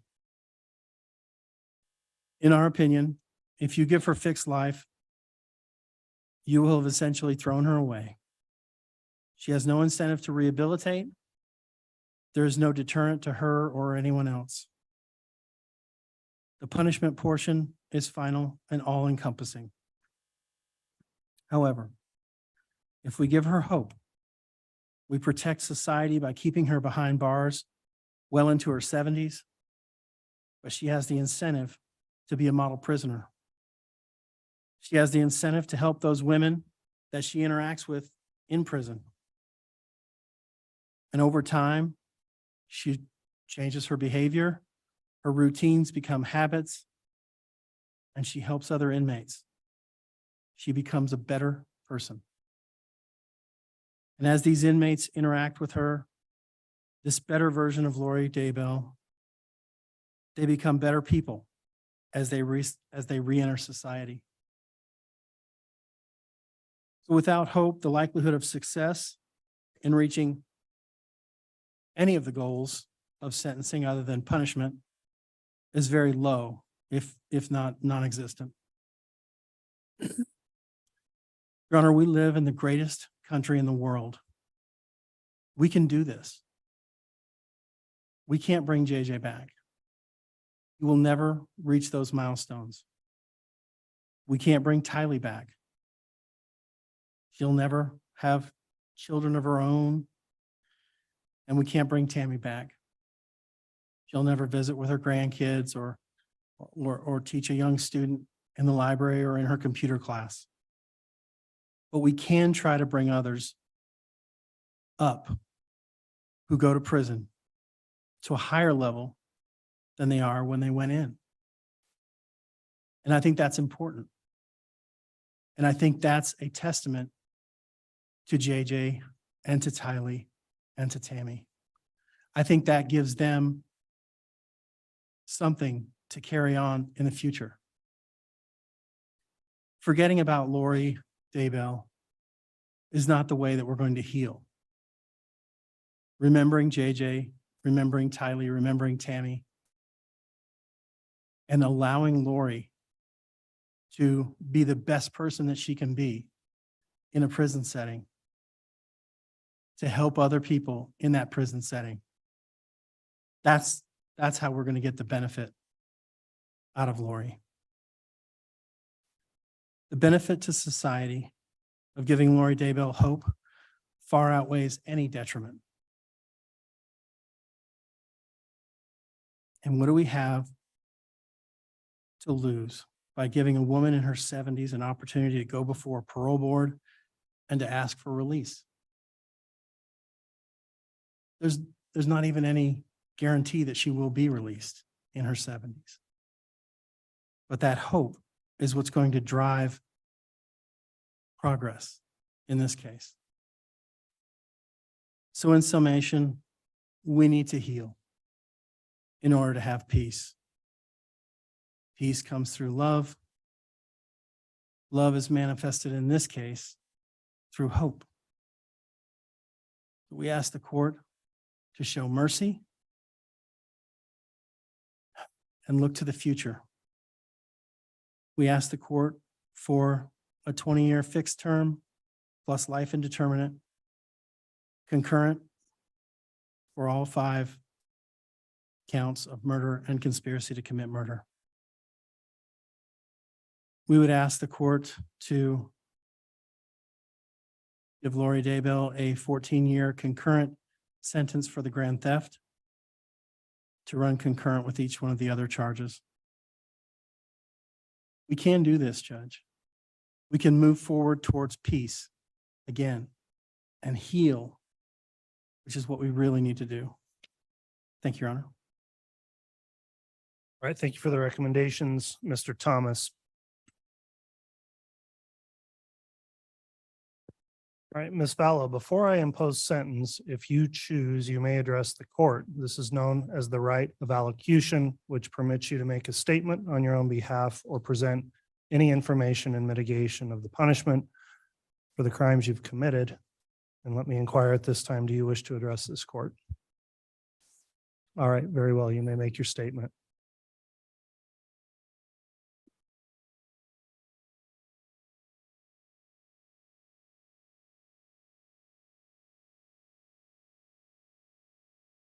I would like to start by quoting John from the New Testament in the Bible. In John chapter 8, verse 7, Jesus says, "He that is without sin among you, let him first cast a stone at her." Then in verse 15, Jesus says, "Ye judge after the flesh, I judge no man. And yet if I judge, my judgment is true." Jesus knows me, and Jesus understands me. I mourn with all of you who mourn my children and Tammy. Jesus Christ knows the truth of what happened here. Jesus Christ knows that no one was murdered in this case. Accidental deaths happen. Suicides happen. Fatal side effects from medications happen. I have a different perspective in life because in 2002, when I was pregnant with Tylee, I died in the hospital while in labor with her. They tried to stop my labor. They put me on the table and they put something in my IV, and I felt my spirit falling to the floor. I was standing near my pregnant body, watching the doctors try to revive me, which took them a few minutes. In that time, my sister Stacy was standing to my left. I turned to hug her and was surprised that her spirit was as tangible as a physical body, because I knew I was in spirit and she was in spirit. She said she needed to show me some things, and we went to heaven. I later returned to my body. Because of this experience, I have access to heaven and the spirit world. Since then, I have had many communications from people now living in heaven, including my children, Tylee Ashlyn and Joshua Jackson, my sisters, Stacy and Lolly, my aunts and my uncles, and my grandparents. I have had many communications with Jesus Christ, the Savior of this world, and our heavenly parents. I have had many angelic visitors have come and communicated with me and even manifested themselves to me. Because of these communications, I know for a fact that my children are happy and busy in the spirit world. Because of my communications with my friend Tammy Daybell, I know that she is also very happy and extremely busy. I have always mourned the loss of my loved ones, and I have lost many in this mortal world. However, I know them more than most people. I know where they are now and what they're doing. I know how wonderful heaven is, and I'm homesick for it every single day. I know we all lived in heaven before we were born on earth, and we were all adult spirits in the heavenly realm. We chose to come to earth as mortals. Heaven is more wonderful than you can possibly imagine. I do not fear death, but I look forward to it. I did not want to return to my body when I was out of it. Even though my son Colby, who I adored more than anything, was only 6 years old at the time, and I was about to give birth to this new baby girl that I wanted so badly. I was a young mother, and you would think I wouldn't want to leave my children, but as I stood in heaven, I did not want to go back. I thought they would be fine without me because I was peaceful and I was happy and I was home. But then I was told by Jesus that I needed to go back and complete things that I had covenanted or promised to do before I was born. This caused me a lot of distress because I knew heaven was my real home, and I only wanted to be there. I was free from pain, emotional and physical. But then I was shown how I would help my children and others in the future. So ultimately, I did agree to go back to my body.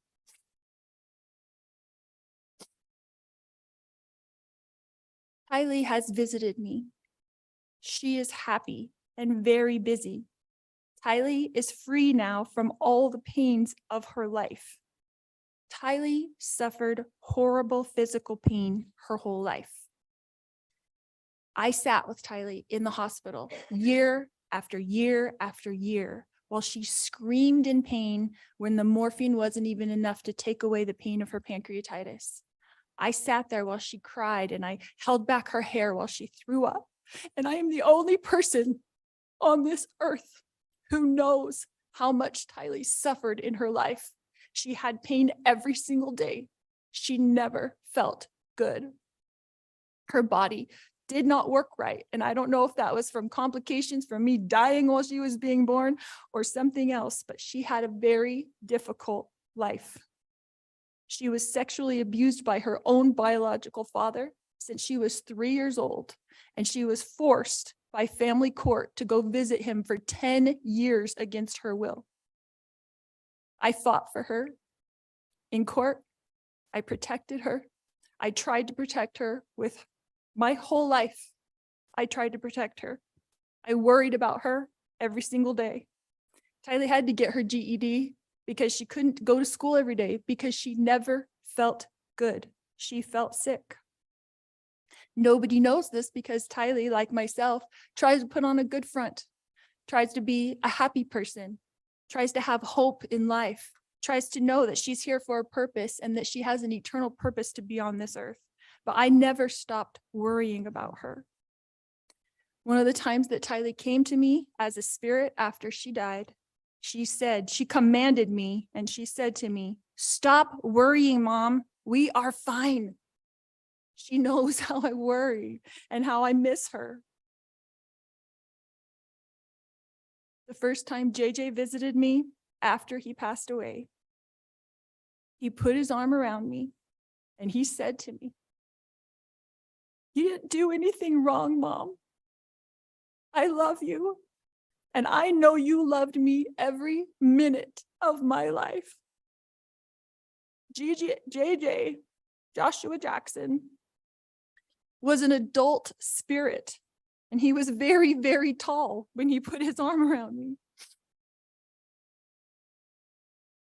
He is busy, he is engaged, he has jobs that he does there, and he is happy where he is. His life was short, but JJ's life was meaningful. JJ was a wonderful person and touched the lives of everyone, and I adored him every minute of his life. My eternal friend, Tammy Daybell, has visited me on several occasions.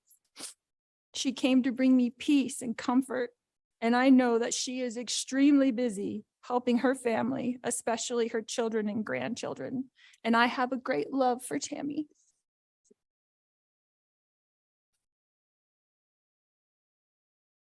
My beautiful children, Tylee Ashlyn and Joshua Jackson, rest safely this day in the arms of Jesus.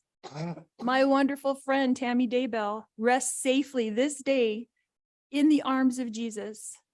And I look forward to the day when we are all reunited and I too will rest with them in the arms of my Jesus.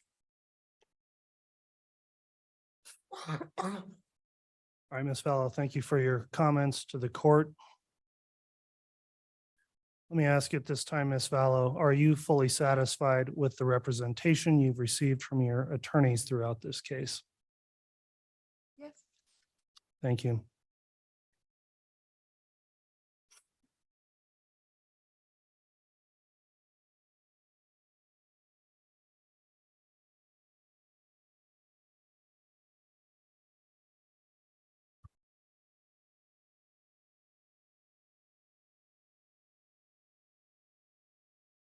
All right, the court will conclude then with my own review of the matter and then pronounce sentence. Ms. Vallow, based on the jury's verdict of guilty in this case, it is the judgment of this court that you're guilty of the following counts of the amended indictment. Count 1, conspiracy to commit first-degree murder of Tylee Ryan and grand theft by deception. Count 2, first-degree murder of Tylee Ryan. Count 3, conspiracy to commit first-degree murder of Joshua Jackson Vallow and grand theft by deception. Count 4, first-degree murder of Joshua Jackson Vallow. Count 5, conspiracy to commit first-degree murder of Tammy Daybell. And count 7, grand theft. I've carefully reviewed the record of this case, beginning with your prior criminal history. Very notably, you're 50 years old. These are the first criminal convictions you've ever had. I will note, however, in addition to these convictions, you have 2 additional conspiracy to commit first-degree murder cases pending in Arizona. And it's somewhat incredible in this case that seeing you've gone from no criminal history in your life to now having been convicted of 2 counts of first-degree murder, 3 counts of conspiracy to commit first-degree murder, and you continue to face more additional counts of conspiracy to commit first-degree murder in another state.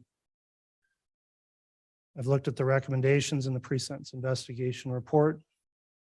It ultimately recommends a prison sentence stating, quote, incarceration under the custody of the Idaho Board of Correction. Normally, the court would have some additional information to rely on in fashioning its sentence, including the benefit of recommendations based on a gain evaluation, substance abuse report, mental health review, and other reports. However, you elected not to cooperate with the pre-sentence investigation. As I would note on page 23 of the pre-sentence investigation report, it states, quote, Lori Vallow Daybell intends to remain silent during the pre-sentence investigation process. She has the packet, but does not intend to answer any questions of evaluators or investigators. Quote, no attempts were made to complete the court-ordered screenings due to her refusal. I'm advising you that that was your choice to not cooperate in the pre-sentence investigation, but it left me without some additional information that potentially could have been mitigating in your case. And as I proceed with the sentencing, I'll note those deficiencies in the information I normally would have in a pre-sentence investigation report. As has been mentioned by both sides here, the court has to consider certain sentencing objectives when I sentence somebody, and these are set out in cases including State versus Hill, which is a Court of Appeals case 103 Idaho 565, and it's been adopted by our Supreme Court as well.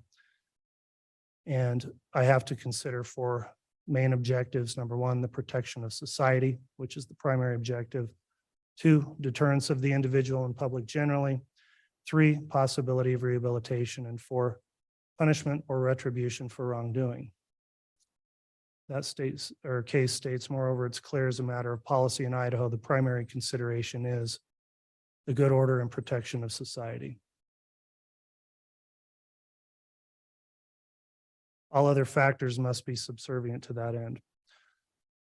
I've also reviewed and considered the criteria set forth in an Idaho statute 1925-21 on the question of whether or not you should be confined to prison and to what extent. That statute sets out a variety of factors I have to consider in weighing whether a long prison term here would be appropriate. Some of the attorneys cited already to some of the provisions of that statute. And again, it talks about the primary consideration of the protection of society and also talks about the impact on the victim, the possibility of risk reduction through rehabilitation and deterrence are also to be considered. There are some factors laid out in that statute that are not necessarily controlling, but weigh in favor against either imprisonment or in this case where imprisonment's required, an extensive imprisonment term. Some of those factors under Part 2 of this statute is the defendant's criminal conduct neither caused nor threatened harm, which is clearly not the case here. That the defendant did not contemplate the conduct would cause or threaten harm. Again, that would not apply here. The defendant's criminogenic needs indicate the defendant will benefit from supervision and treatment in the community. That's unavailable as community treatment can't occur with a minimum prison sentence required here. Another factor, were there substantial grounds tending to excuse or justify the defendant's criminal conduct, though failing to establish a defense. I don't find those apply given the facts of this case. Other factors, the victim of the defendant's criminal conduct induced or facilitated the commission of the crime. That did not occur here. Another part talks about compensation, which I don't find would be appropriate here other than on the grand theft charge. Part G, the defendant has no history of prior delinquency or criminal activity or has led a law-abiding life for a substantial period of time before the commission of the present crime. That is the single most mitigating factor I see in this case.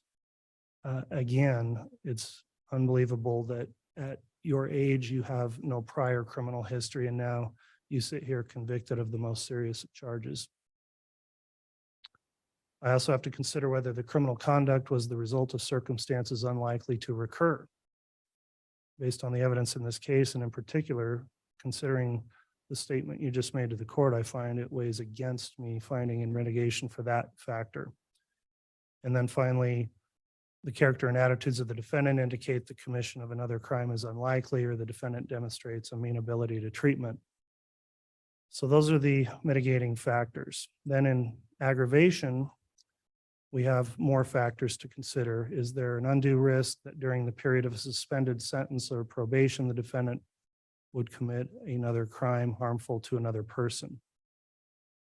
Would a lesser sentence depreciate the seriousness of the defendant's crime? Will imprisonment provide appropriate punishment and deterrent to the defendant? Will imprisonment provide an appropriate deterrent for other persons in the community? And a factor that would not apply here is the defendant a multiple offender or professional criminal. I don't have an LSI score, which is one value I can look at to help determine whether or not you'd be likely to reoffend. I don't have that because you wouldn't cooperate with the report. So considering here that you've lived a law-abiding life and for a long time, you were obviously a good mother, sister, daughter, and friend to many people. I have to take that into account. You've served a very long time of local jail, over 1,200 days, and the report is you've been a great inmate, never caused a problem for anyone in the jail. And you should be commended for that. And that also shows that you are capable of that. I believe your counsel when they tell me you're an intelligent person. Up until all these events began to transpire, you've achieved goals in your life, you've done important things in your life. And I'd note that despite some of the comments here today, I have found that during my interactions with you throughout this long case, including your trial, you've been respectful of the court. Do we know what this beeping is that keeps going off? Sorry.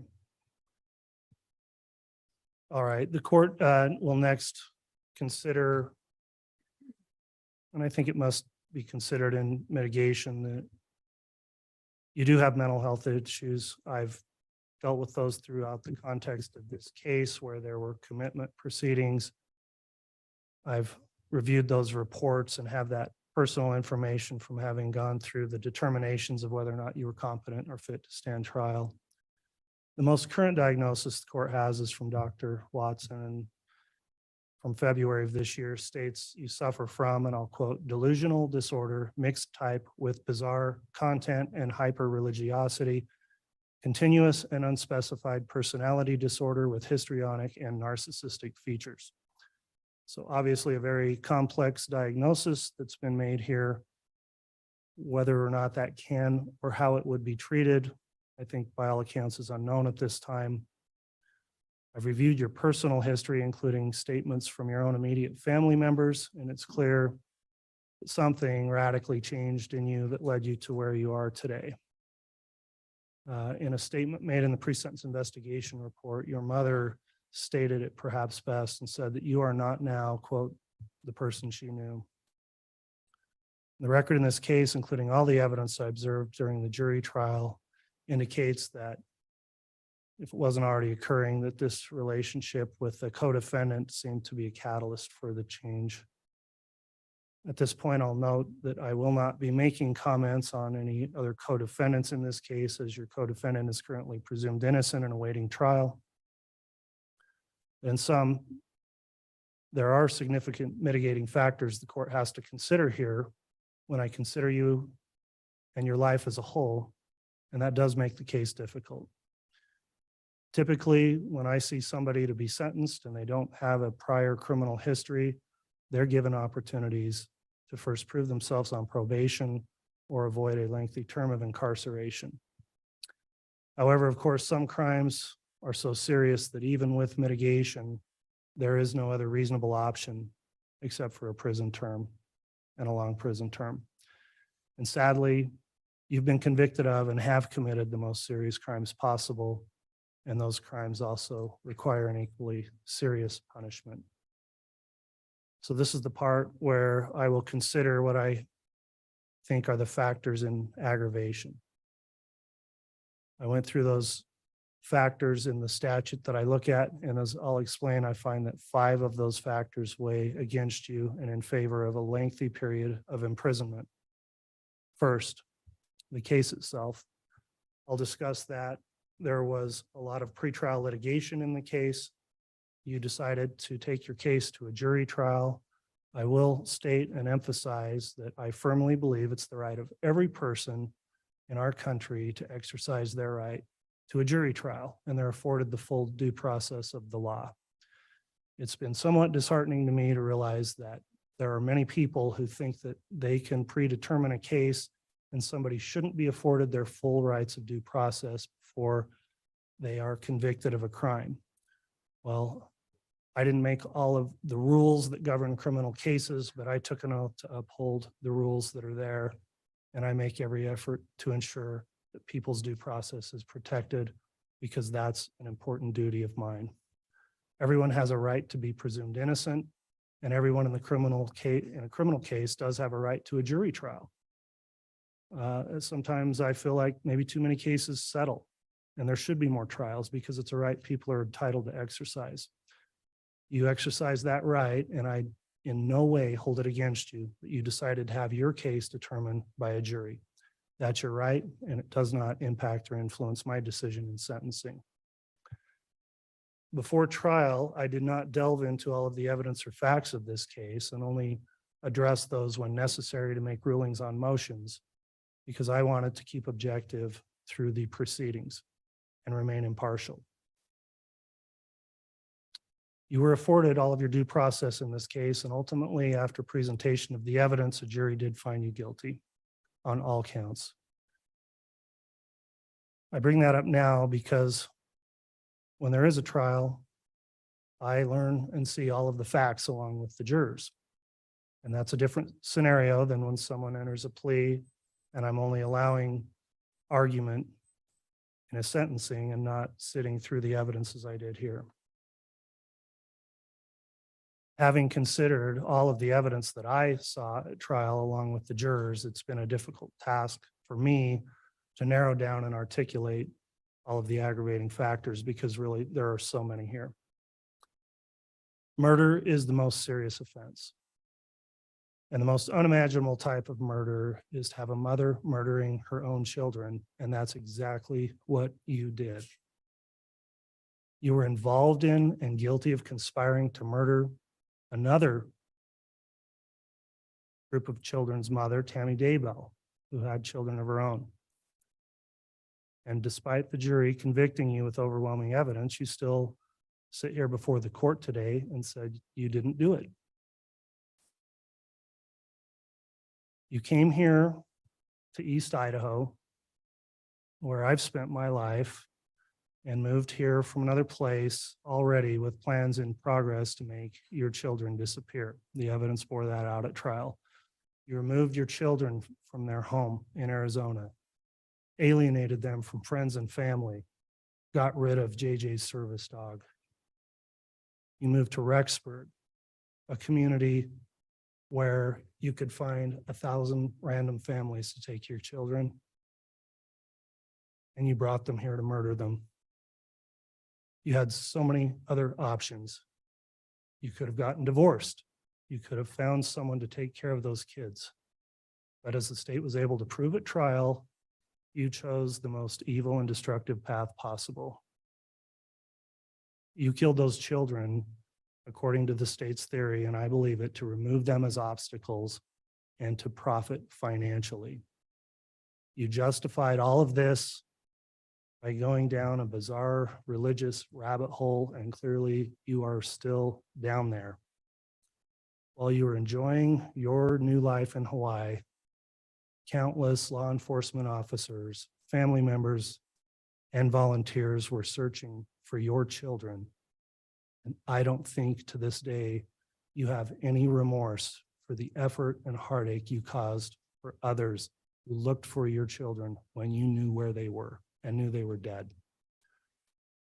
They were found dead, burned, mutilated, and dismembered, and buried like animals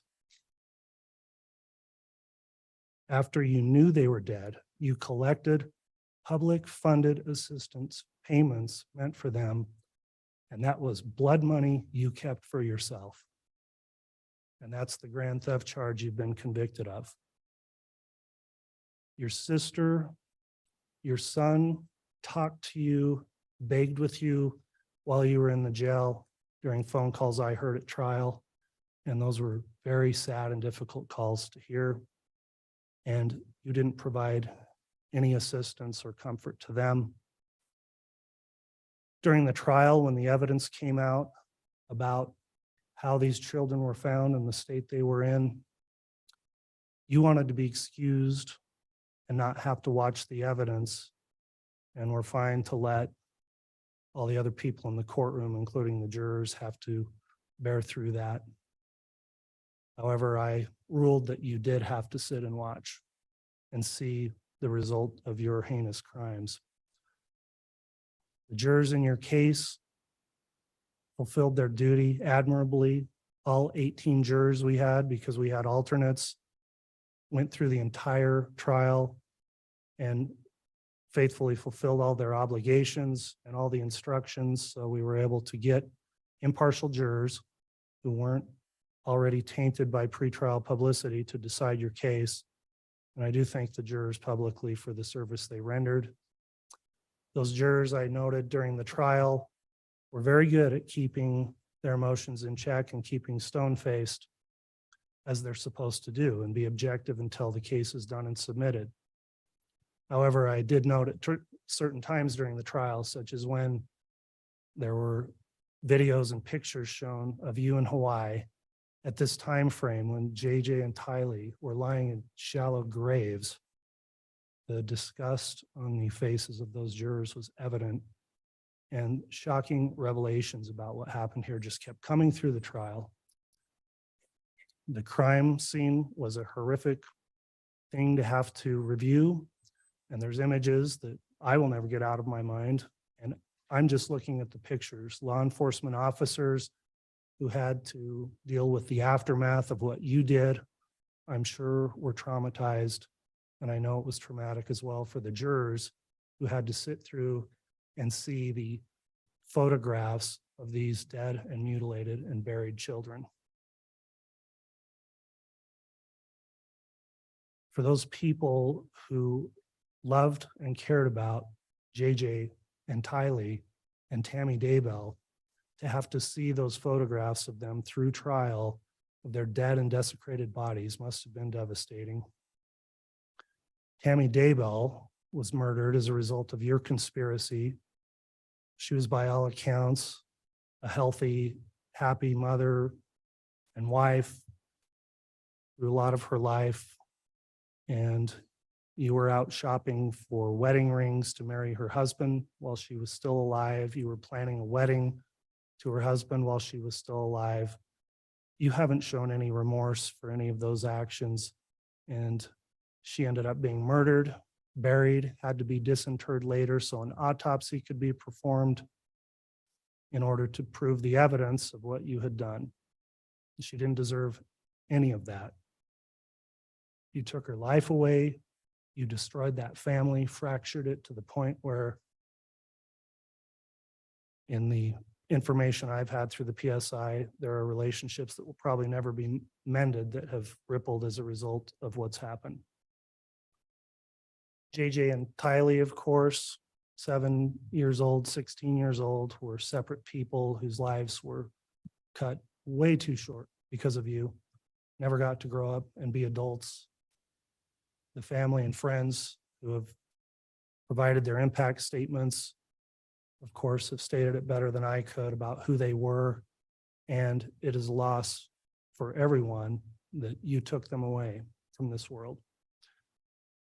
And it is the most shocking thing, really, I can imagine, is that a mother killed her own children and you simply have no remorse for it. Even sitting here today, there's no remorse for what you did.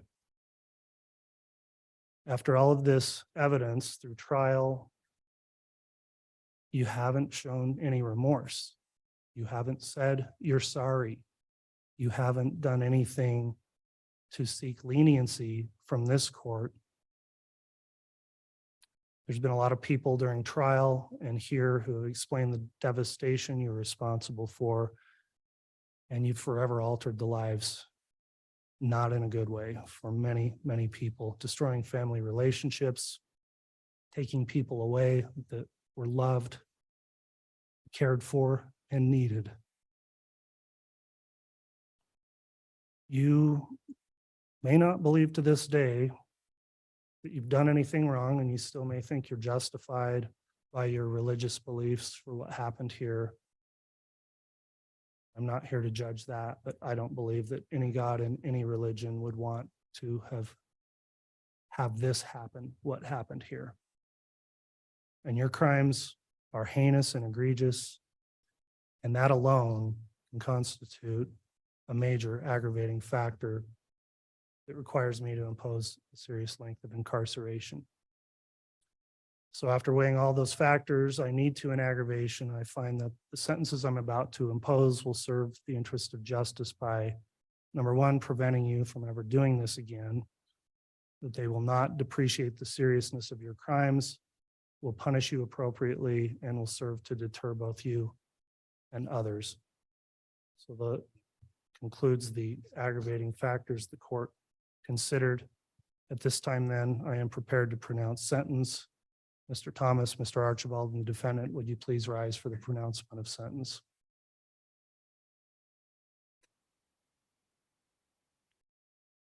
Based on all the relevant circumstances, including the evidence and recommendations presented in court today, it's the judgment of this court. Ms. Vallow, you'll be sentenced as follows. I'll first note I'm going to take up the counts out of order as I want to address the substantive murder sentences first. So on count 2, the charge you were convicted of, the first-degree murder of Tylee Ryan, you are sentenced to the custody of the State Board of Corrections to serve the maximum allowed sentence of fixed determinate term of life imprisonment with no possibility of parole. On count 4, the charge of the first-degree murder of Joshua Jackson Vallow, you are sentenced to the custody of the State Board of Corrections to serve the maximum allowed sentence, a fixed determinate life imprisonment sentence with no possibility of parole. I'll next address the 3 conspiracy counts you've been convicted of. And note under Idaho Code 18-1701, the punishment for those crimes is the same as the underlying offenses you combined to commit. One of the offenses you combined to commit was first-degree murder, so those may be punishable also by imprisonment for life.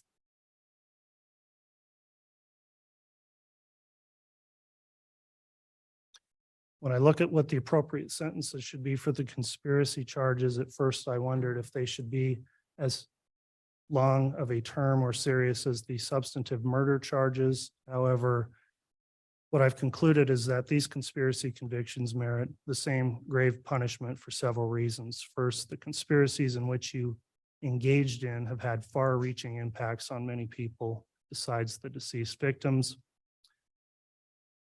And with what the court's heard, I am convinced that the conspiracy charges also merit the same serious sentence. So on count 1, the conspiracy to commit first-degree murder of Tylee Ryan and grand theft by deception, you're sentenced to the custody of the State Board of Corrections to serve the maximum allowed sentence, a fixed determinate term of life imprisonment with no possibility of parole. On count 3, the conspiracy to commit first-degree murder of Joshua Jackson Vallow and grand theft by deception, you're sentenced to the custody of the State Board of Corrections to serve the maximum allowed sentence, a fixed determinate term of life imprisonment with no possibility of parole. And on count 5, the conspiracy to commit the first-degree murder of Tammy Daybell, you're sentenced to the custody of the State Board of Corrections to serve the maximum allowed sentence, a fixed determinate term of life imprisonment with no possibility of parole. Finally, the court will address count 7, which is the charge of grand theft. On that charge, court is going to sentence you to a fixed determinate term of 5 years of prison, followed by an indeterminate term of 5 years of prison for a total 10-year term of imprisonment on the grand theft. Court will next consider whether sentences should be imposed consecutively or concurrently.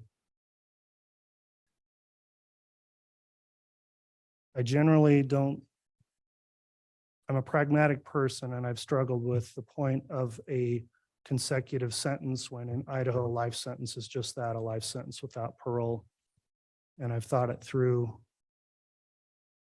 However, when I looked at this case and the more I thought about it, I've determined that because there are 3 separate murders with 3 separate victims that occurred at 3 separate times, then running counts concurrently would not serve the interests of justice because those crimes all need to be taken into account separately and distinctly and individually. And you need to be held accountable separately for each of the 3 murders. So on those counts, the court will run consecutively the count 2 murder of Tylee Ryan, consecutive to count 4, the murder of Joshua Jackson Vallow, and count 5 will run consecutive to count 2 and 4, the conspiracy to commit first-degree murder of Tammy Daybell. So 3 consecutive life terms of prison. The remaining counts will be concurrent to the counts that are consecutive. The court will impose fines as requested by the state in the amount of $25,000 for all counts except the grand theft. On the grand theft, the fine will be in the amount of $1,000. The court will assess the civil penalty that was requested, and I find it's appropriate under Idaho Code 195307 of $5,000 per victim on each of the 3 victims as a civil penalty. And then finally, the restitution, which was requested by the state. Mr. Wood, if you could reiterate that number, 22,000 of what the restitution term is. And I want to inquire if there's any other restitution being sought by the state. Thank you, Your Honor. I believe I said 22,545. And the state would ask for an additional 30 days to submit any further restitution for the victims, living victims who have been deemed as such by this court. The court will assess that restitution on the grand theft charge of $22,545 as shown through the evidence at trial. And the court will allow 30 days for additional restitution requests, but that will be waived if it's not submitted timely.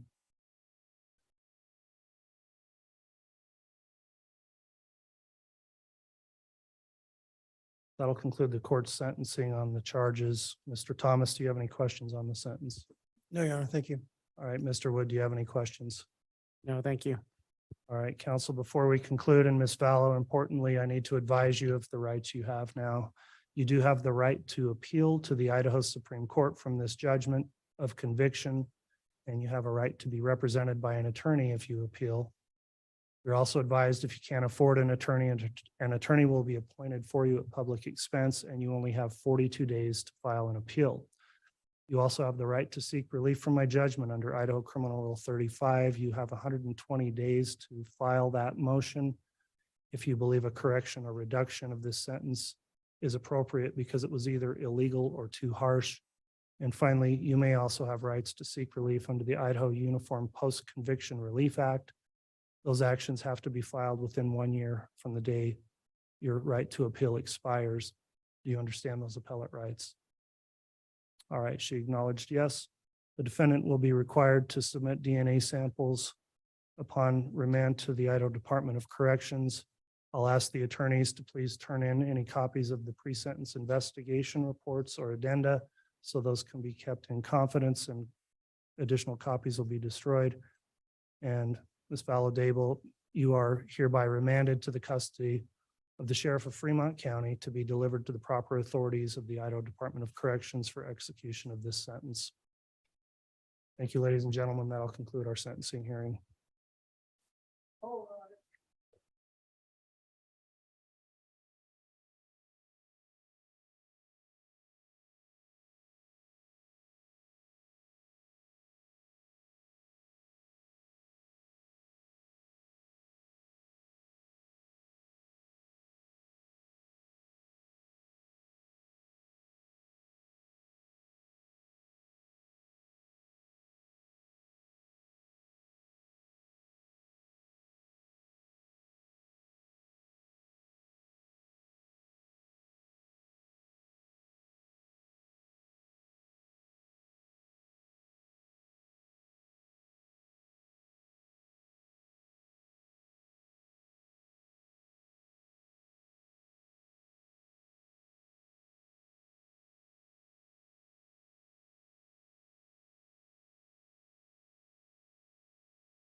Do I need to hit continue here?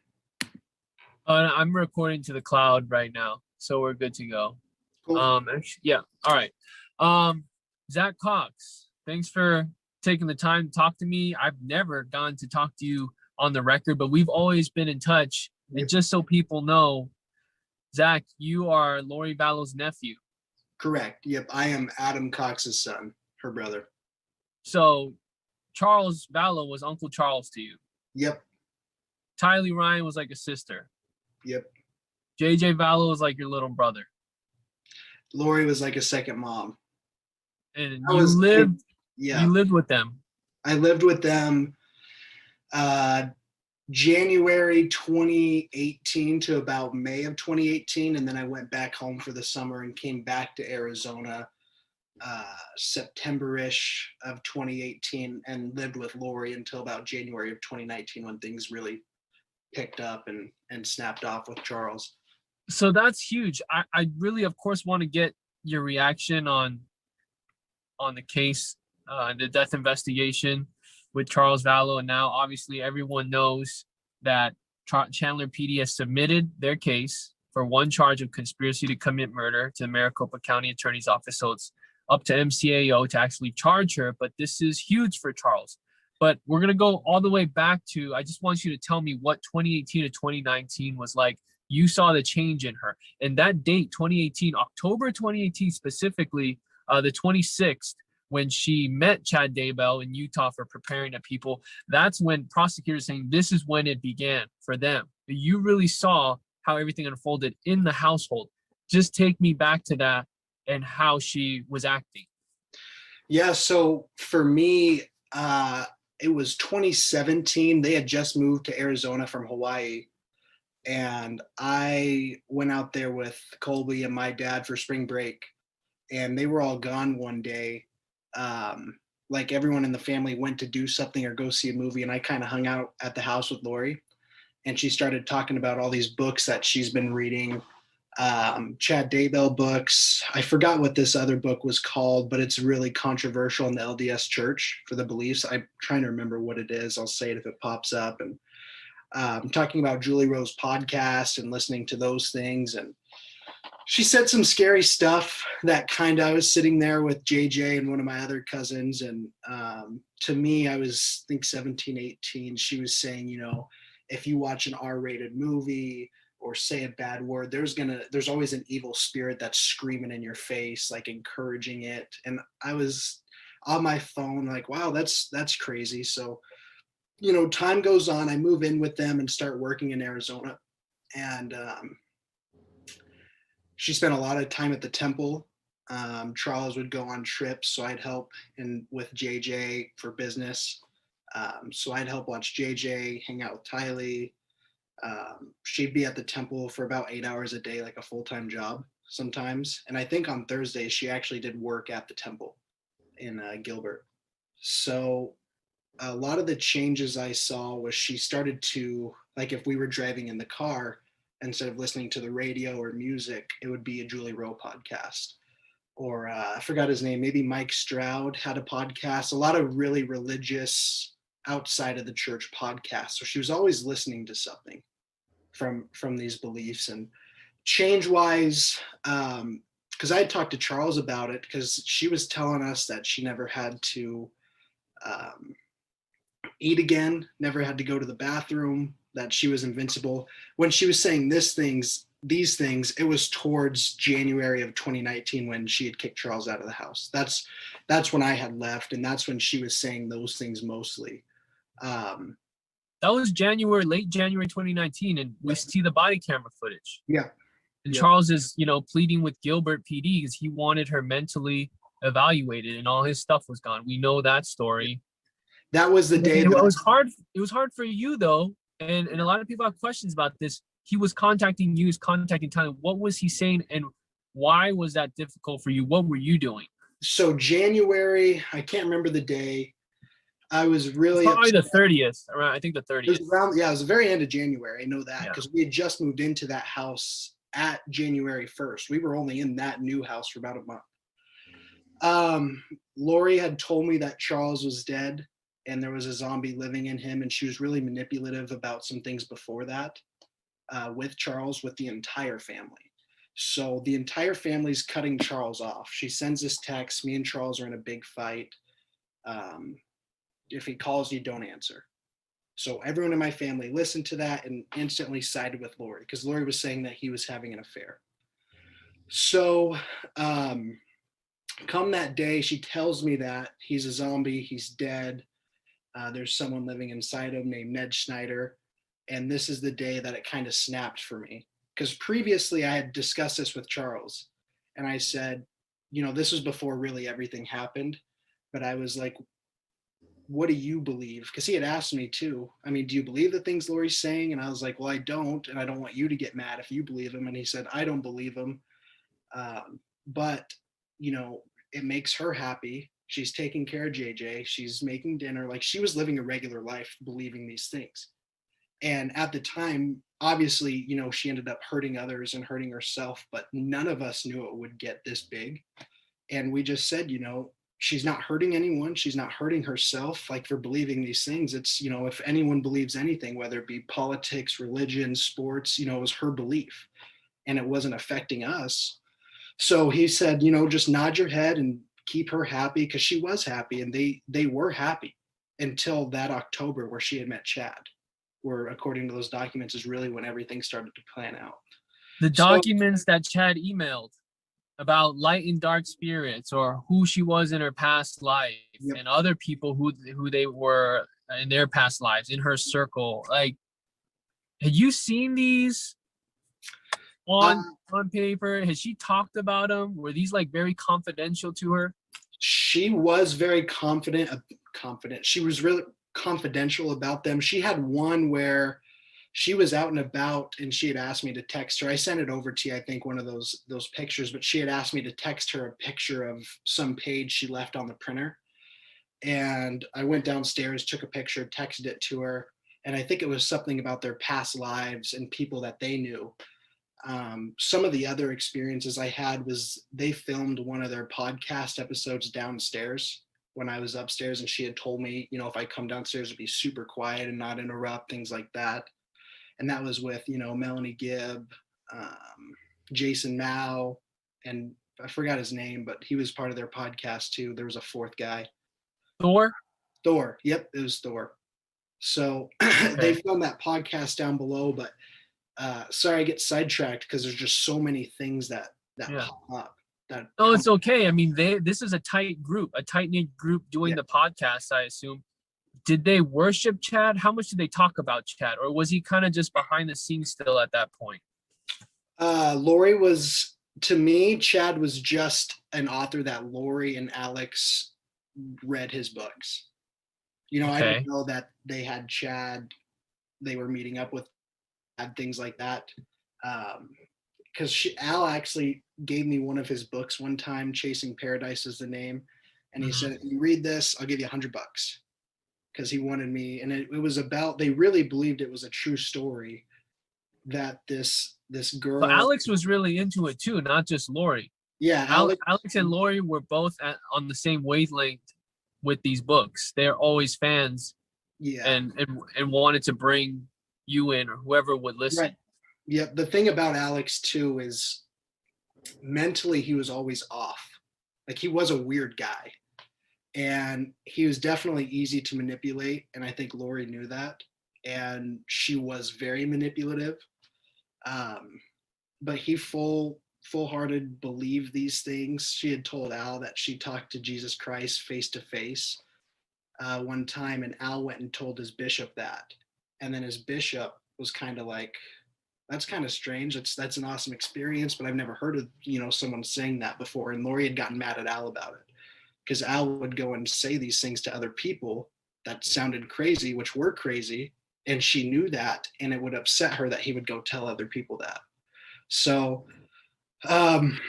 that's how that really was. They had that dynamic of always, same thing with him. You know, he was a truck driver, and instead of like listening to music or, you know, the radio, he was listening to religious podcasts and these, I don't know what the right word is for these books, these preparing a people books, maybe.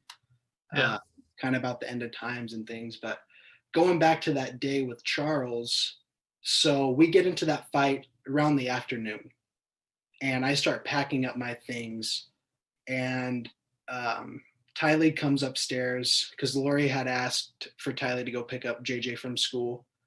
So, and take him to do something fun. So Tylee had asked me if I wanted to go with her to pick him up from school and go do something fun. So I said yes. So finish packing my things, load up my car. We take her car, go pick up JJ, and then we went to eat at Freddy's. He loved going to Freddy's right by his school. And then we went to the movies and we saw a movie, and JJ loved to play in the play area at the movies. So he did that while we were watching a movie. And I came back and got in my car and I went to my grandparents. And my whole thought process during this time was that I don't like conflict. I know Lori and Charles have had fights before. I know this one was a little different with why she was fighting with him. And I really, to be honest, I just didn't want to be involved. It was something that I thought they would work out, things like that. So it was a long day. I get to my grandparents around like 7:30 at night because they know Charles is having a fight. Charles and Lori were having a fight. And I said, hey, can I stay with you guys for a little bit if that doesn't pan out? And they said, sure. And I regret it. I plugged in my phone, set it down, and I went to sleep that night. And that's when I woke up to 30 texts from Charles. That was the night that, and I should have called him. That's probably one of my biggest regrets, is that I didn't call him that day driving to my grandparents.